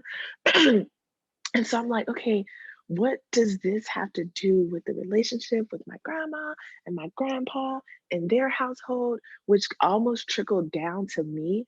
But I moved out when I was 16 and I went to go live with my grandmother, who's love and light and joy. And it was so bad. When I woke up in the morning, I wouldn't say good morning. I would just walk in. I wouldn't say good morning. I wouldn't say hi. I wouldn't hug anybody. And my grandma was like, no, no, no, no, no, no, no, no. We don't do that in this house. Like, we don't. Like, we wake up and we say good morning. We say please. We say thank you. We hug each other. We greet each other. I don't care if you walked out and came back in 5 minutes. And it was a whole new world of love that I had never experienced. And so then I would be like, hey, everybody. I'm like, hey, like, how you doing? Oh my God, I'm a hugger. Like, so I turned into like this whole new person. And that person has stuck with me. So now and I called Rhonda to talk to her about this, but I wasn't able to finish the conversation because, as you guys know, I was just in Chicago.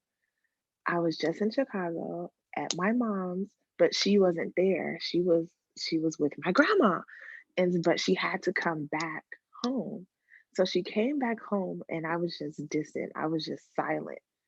And I was on the call with you guys as she drove me to the airport, and I was crying because Rhonda was saying these things about the peacemaker and the peacekeeper. And I was like, oh, I feel so, like, and I was just in that moment with you guys.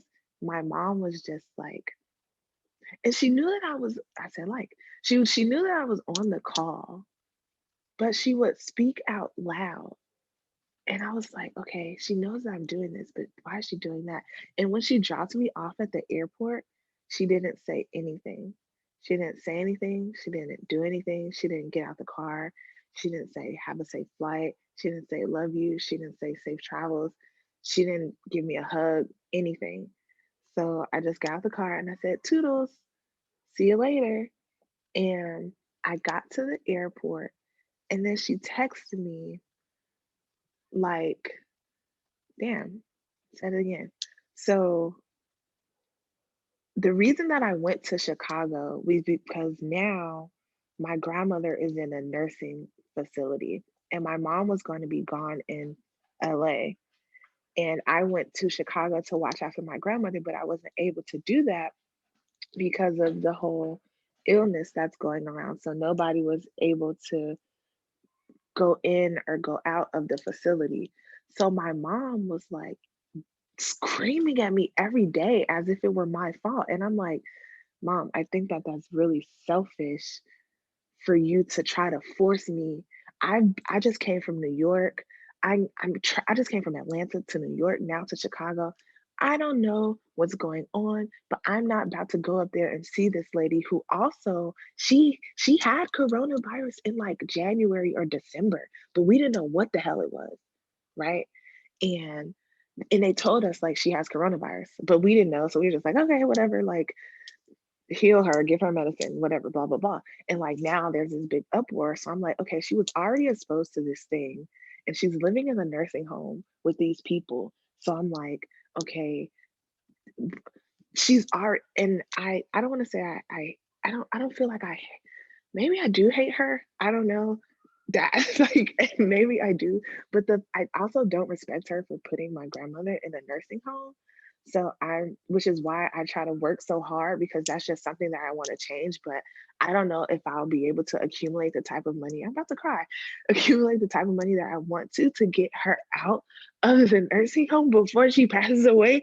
And I just, I just feel like the whole family, like the whole family issue is just on me to fix it, but I can't do it by myself. Like, and I don't know, like, I just don't know what to do. It is so hard because my mom doesn't see it, and I'm the only child, and like, my grandma can't do anything. And when I try to remove myself from it, I get all of this guilt like thrown at me, and like, I don't know, it's just like I'm the bad person, and it's like I'm doing all that I can to fix the trauma, and I can't do that being so close to you guys. Like, I can't, because it's gonna consume me, and it's so negative, and it makes me, I don't like being there. I don't like being around it. And I feel bad because I know that they need me, but I just can't. I can't be there. Like, it's it's terrible. I hate it there. Like, I don't I just don't know like what I could do. So in when I was leaving, my mom, she texted me and she was just like, "Oh, they they lifted the ban. You could have went to go see your grandma." And I was like, how would I know that? Like, and so she makes it seem as if I'm just like always abandoning them, but she doesn't understand that is she doesn't give me the space to she doesn't give me the space to be me. Like, so maybe that's why this whole time I've just created this self of who I am, because my mother doesn't want me to succeed. She doesn't want me to excel. She doesn't want me to be better than her, because every chance she gets, she tears me down every single chance she gets, and I don't even have to be around.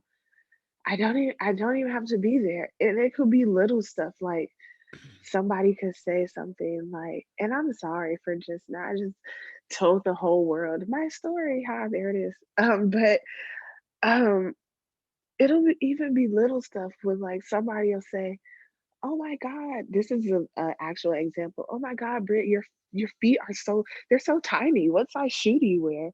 And I'm just like, "Oh, I wear an 8." And I was like, "I thought that was average." And my mom's like, "Well, I wear an 8. That's an average size. Her foot's not that small." And I'm just like, relax. Like, relax. Like, it's not that deep.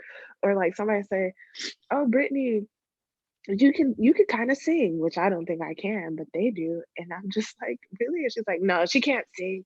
And I'm just like, okay.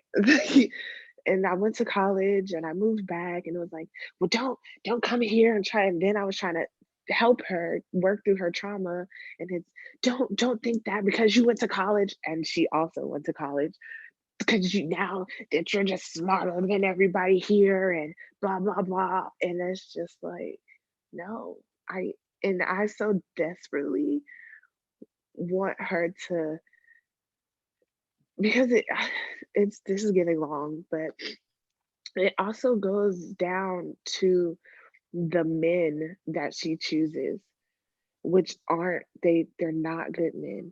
They're not good men for her, and they're not good men for me. Having a daughter, being a single parent and having a daughter that, in all humbleness, that looks like me, that has the same type of body that I have, to bring, you know, to try to search and find yourself through men. And I also found myself going down the same pattern, and I was like, fuck, like, am I gonna end up like my mom and never be loved properly by a man that sucks. Right. So now I'm like, I hate men. And that's like, even like my dad, like I just start going off on him for no reason, because I don't even see him as being a proper man, as how a man should be. And I'm just disappointed in my parents. So there it is. So first of all, breathe.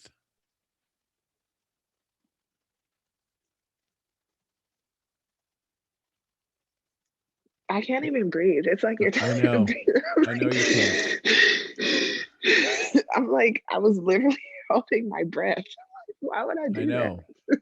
Because that's now, this is the brain trying to convince you that what you did isn't worth the next breath. But your heart is still beating. Your heart's probably beating a little bit more than it normally does. It got a chance to express itself.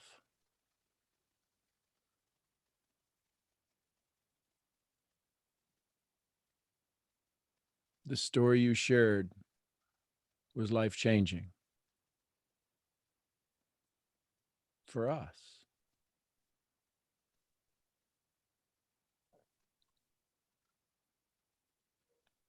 As odd as it may seem, I would say that everybody who just heard that fell in love with you even more. I know I did. We all just wanted to wrap our arms around you.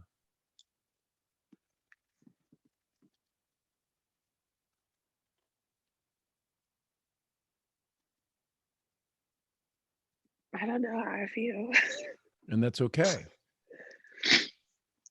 You'll go through a couple of phases. Can't believe I did that. And when you say that, believe that you did that, and then realize the freedom you were just given. Realize the resources that can now flood into your life, because now the universe knows what you need. Our reticular activating systems, we can now send to you the things that will show up today. Today, things will show up. Today, things will show up, and you're like, you won't believe what happened. And most people won't.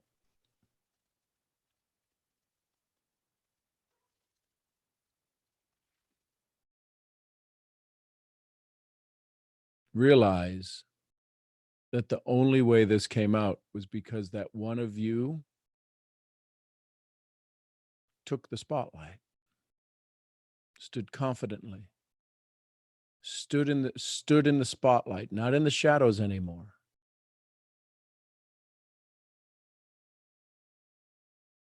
You get to be here right now.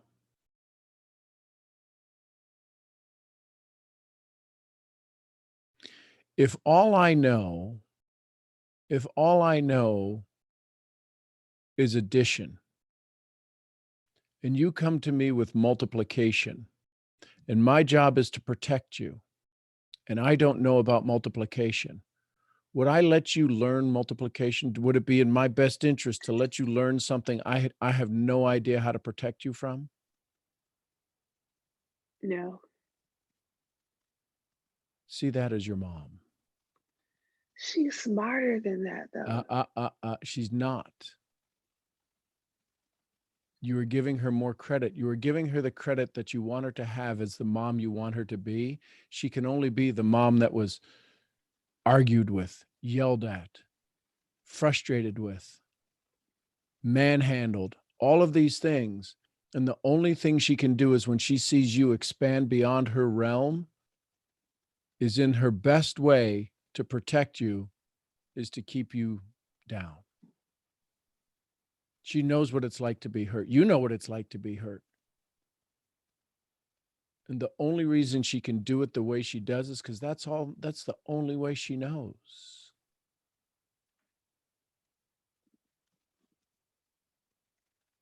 And and with all of that, this woman who sits before us, who stands before us right now, has showed up.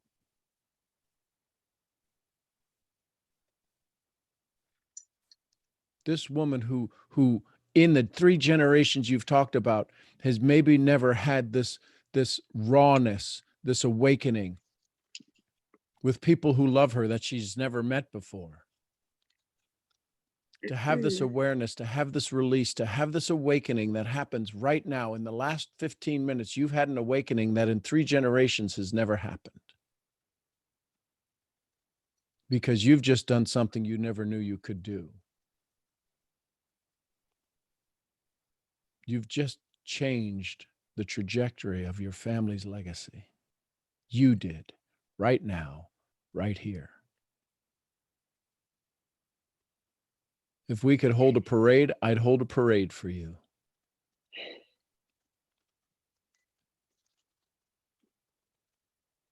Everybody is in awe of what they just witnessed. Now it's very clear why you're so strong. And now you no longer have to fight.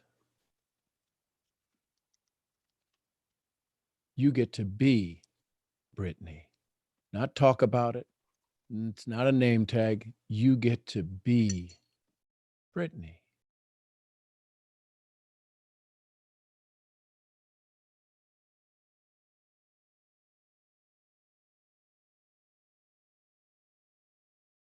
I've had these calls for decades with people. They're always beautiful calls because none of us had anything to do with this. This was you not looking for an answer. This was you becoming the answer.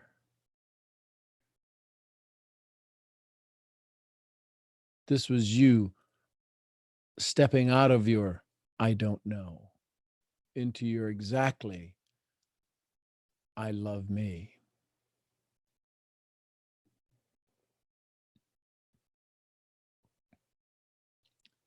It was you stepping into, is it okay? Will you love me just the same? And the answer is no, we won't. Not one person who heard this will ever love you the same. We will love you more. And you're feeling that, and that's a part of you. You're like, what is this? Because energy can be confused as nervousness or excitement or love or scared. That vibration you're feeling in your body, that's just everybody absolutely falling more and more and more and more and more in love.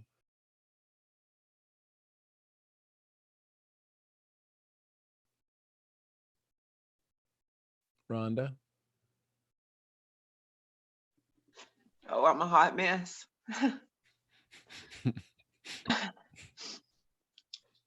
Brittany, you're so loved.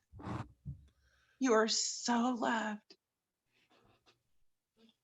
To hear this and to see everybody show up and to see you step in to the strength that God has given you.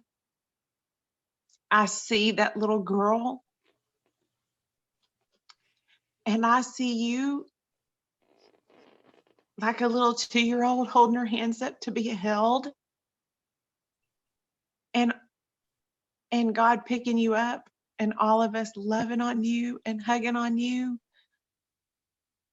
Welcome home is what Brianna said earlier, and I agree with her. Welcome to what you've been searching for, the love. You are this amazing soul who finally started to bloom. And I'll ask you the question I asked Sharon the other day on a phone call. Are you ready to be loved like this? Because you just opened the door for love to rush in. And you allowed it to happen with us on this call. And I am so grateful. Listening to you walk through that, and you exposing some of what we talked about on our phone call, and then you go in through this deep story and exposing it. When you put light on something, darkness can't stand. Darkness can't remain. And when you expose light to the darkness and it's gone, all that's left is light. The light will show some of the things that we need to clean up, and it will begin to show the things that you've been searching for on the answers to the why questions that you have. But it wasn't until you went through that darkness and turned on the light that you're finally able to see this. And I extend grace and mercy, lots of grace and mercy. And I just want you to know, for what it's worth, it'll sound a little weird, but I'm so proud of you. Because of you showing up, more people can show up. Everybody on here was getting taught by you, and they were accepting your teaching. And your best teaching came at what you thought was some of your deepest, darkest things to talk about. Your best teaching to all of us was your vulnerability and the strength through which you walked through your vulnerability. I don't know what's in store for you. I know down in my spirit, God's got some amazing things for you. And I am so lucky to be a part of that, even if it's just riding your coattails and getting to listen to you. But welcome to a new beginning, sweet friend. And I love you. I love you so much. I love you The too. love that everybody is showing you, this community is blowing my mind. It's unbelievable that, Brianna, when you said welcome home, I accepted it for myself too. And Sean, thanks for providing a place. I can't even talk, for providing a place for us to show up and to come home and to be loved. What an amazing, amazing thing to get out of the way and let us all show up and be loved by you. So I love y'all. Brittany, I love you, girl. Love you, Britt. We love you. I love you, everybody. Brittany. Thank you. Thank you. Oh, You're amazing. I love Let you, those Brittany. tears run. Let those tears run. Because when it's over, they don't know what's coming for them, for real. Love you, Yeah. Brittany. Love you, You're Brittany. I love you amazing. too. Oh, thank you, everybody. Yeah, you taught us men a lot too, so definitely appreciate you. A lot, a lot. A lot. Thank you. Funny. And I Britt, thank you, how do you Sean, for showing up every day. I thank God for you. I Yes. thank God for you all. Love you, brother. Love you too, brother. Yeah. Yes, Sean. Thank you. Thank you. I mean, Hey, just thank you.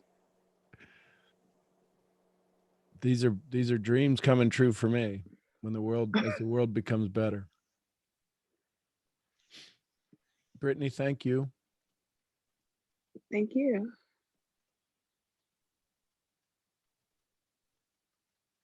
Thank you for awakening.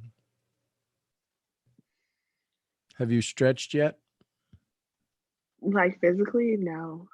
Take a stretch. Put your arms up, put your arms out, but stretch your body right now. It needs it physically. Because it will start to shrink in on itself. That's the only memory that it has, is to get small. Mm. And when you exposed it like this, kind of like something, when it gets heated up, it shrinks up. But right now, I need you to be like that when you take the straw paper and you swirl it together and then you drop water on it and it unfolds like a snake. That's what I need you to do right now. You just been watered. You just gave yourself the conversation of life. And I need you to remember to physically stretch your body. Because you have just awakened. You know, when you slept on your arm and you're like, oh, I can't move my arm. But eventually you got to move it to get through the day. But you're going into the new day. You're going into the day a whole new soul. You've awakened to yourself. You've shed this part of you. You're like the butterfly right now. You've just come out of the cocoon. Everything's going to look different. Everything's going to sound different. Everything, you're going to hear so many things that's going to seem new, that's going to feel new, and you're going to be overwhelmed with all this newness. It's as if you just woke up. For you, there is no going back. And you can spend the rest of your life trying to undo your glory. That's exhausting. Step in. Step in. Begin to spread your wings. Begin to know that all of a sudden now things are going to flow into you. People will ask you, you're different. You will begin to act in a way that reveals your greatness to more, and more people will come into your life and people will leave your life. Imagine the other caterpillars on the tree branch when the butterfly flies away going, where'd you go? You were our friend 2 minutes ago. I can only be what a butterfly is. Go through your change and you'll join me. Can't get mad at the caterpillars.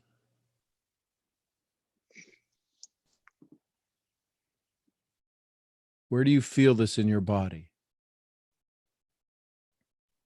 I don't. I'll ask again. Where might you feel this in your body? Scan it. This isn't the time to go outside. This is the time to go inside. Where do you feel this in your body? What do you feel in your body? What do you feel against? Go ahead. I feel lower back pain, but that could be from something else. Could be. Nice distraction. I love you. It's what brought you to this point. That's where that's the base of your spine. That's what holds you up.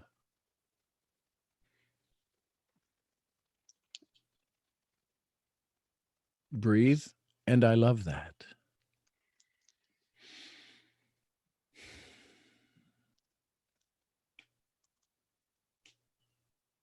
I would encourage you to communicate with those people that you, I don't want to say feel most vulnerable with, but feel most connected to be reminded hourly. Send a text. Let us remind you with love. If you have Brittany's phone number, send her messages. Because when this call ends and you're by yourself instantly again, guess who comes out of the closet? The old stories. Be aware of them. Be the observer of them. When and if the story comes, I can't believe I just did that. Be the observer and look at it and go, yeah, but you know how strong you had to be to do that? Yeah, but I wasn't strong at all. I was weak. Are you kidding? Don't you remember what people said? How much they love you? Yeah, but they're just being nice. I know. Isn't that wonderful?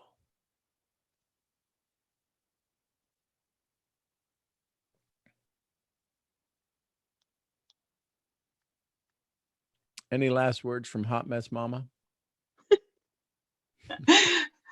Oh, I love y'all. Brittany, how you feeling? Nothing. I don't know. That's good. It's good because you've never been here, so you don't know how to feel yet. So that's good. It's unusual for our personalities, but it's good. just sit. You've got my number. People are putting their phone numbers in the chats. You've got my number. If you need to chat, I'll be on a Bible study for probably an hour or so.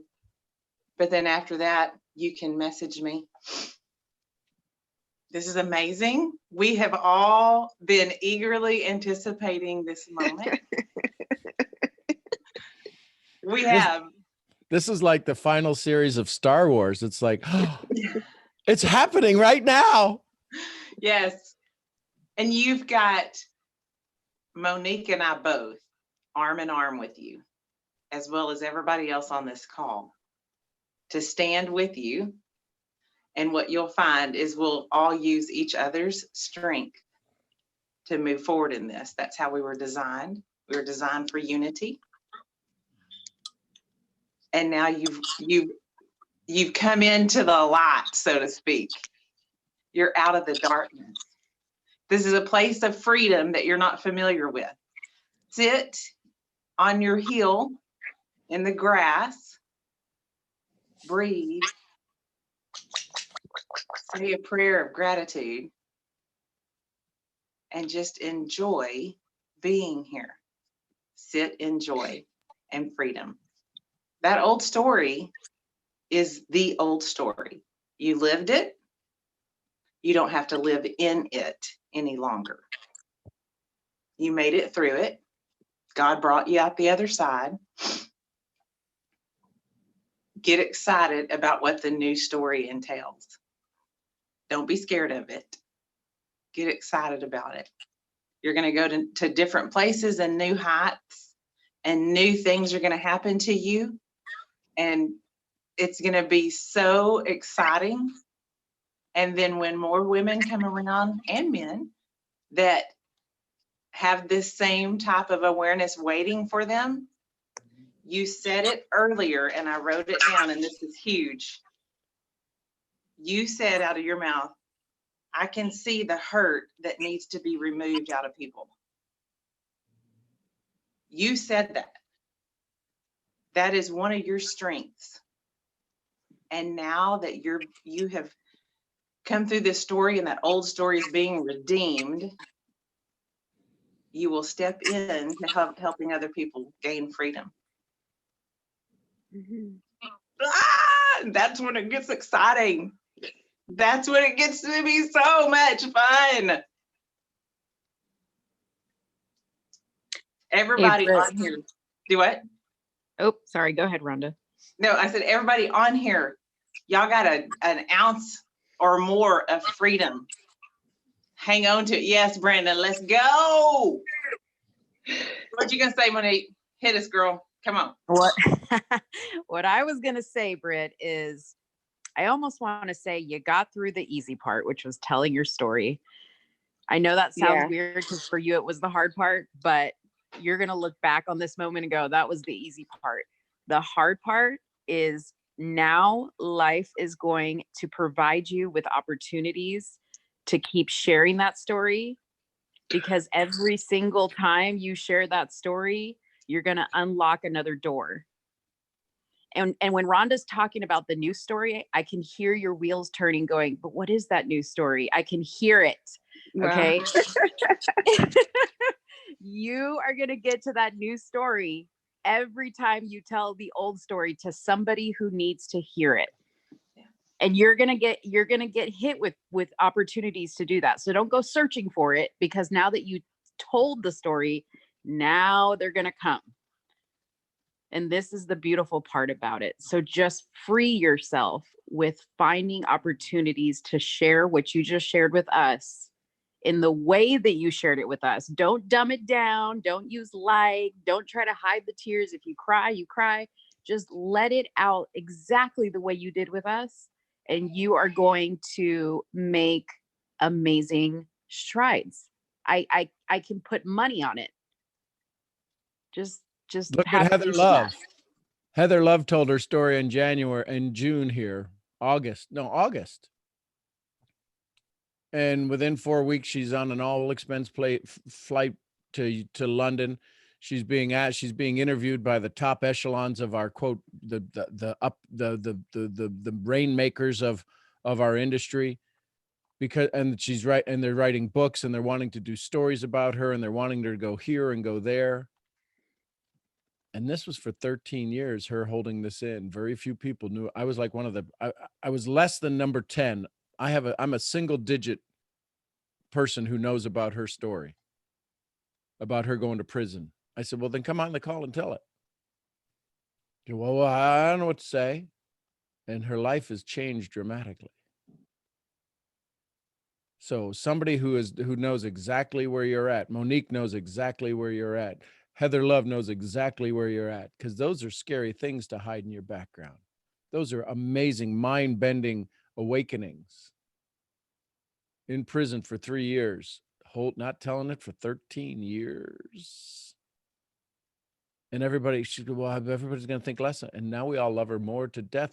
I just want to squish her and put her in my pocket. Somebody who has an audience at the time of 800,000 people, followers, and it's now close, probably touched over 1 million now, says, you're going to be the first person I'm going to have on my podcast. I've never interviewed anybody on my podcast, but your story needs to be told, baby girl, were the exact words. And so I'll say to you, Brittany, your story needs to be told, baby girl. Here's the funny thing. We've all seen it. When Sir Laurence Olivier did Macbeth, and they had a standing ovation for almost 17 minutes, he was in the back of the stage. He was in his dressing room, absolutely livid. And here's what happened. They said, Sir Laurence, they're still standing. That was amazing. He says, I know. Why are you so mad? I don't know how I did it. I don't know if I'll ever be able to do it again. Because it was perfect. You'll never do this story the same. This was perfect. I don't know how I did it. Damn. We heard damn like 4 times. Damn. Because you were not in control. Your heart was. And it told your brain, damn, sit your ass down. We're going to do this. And that's because you had the Holy Spirit. Damn, I can't believe I'm going to say this. And then you still said it.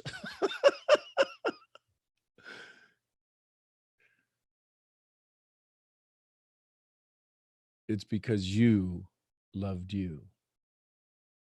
And when you loved you, we got to love you a whole hell of a lot more. When you loved you, you gave us some room. When you gave away your own love, you gave us some room. And we now got room to be with you.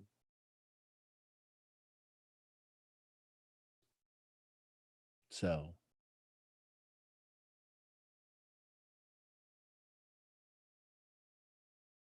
stretch again. Take some big breaths. And just be focused on your breathing. Breathe in faith and courage. Exhale fear and doubt. Breathe in faith and courage. Exhale fear and doubt. And just today, be in awe of you. I did it. I just did that. And they still love me. They actually love me a little bit more. Hell, we love you a lot more. Thank you for being an amazing teacher today. Thank you. You're welcome. So we're going to end it on that. All of you with your hands up, please come bring them back tomorrow. Bring the story back tomorrow. But this needs to sit. This needs to resonate in our little girl's ears.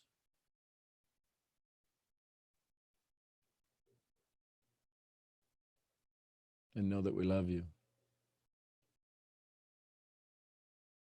So I would ask you all to send just a little bit of love to our baby girl, Brittany. I'm Sean Murphy, founder of Mental Profits. I'll see y'all where?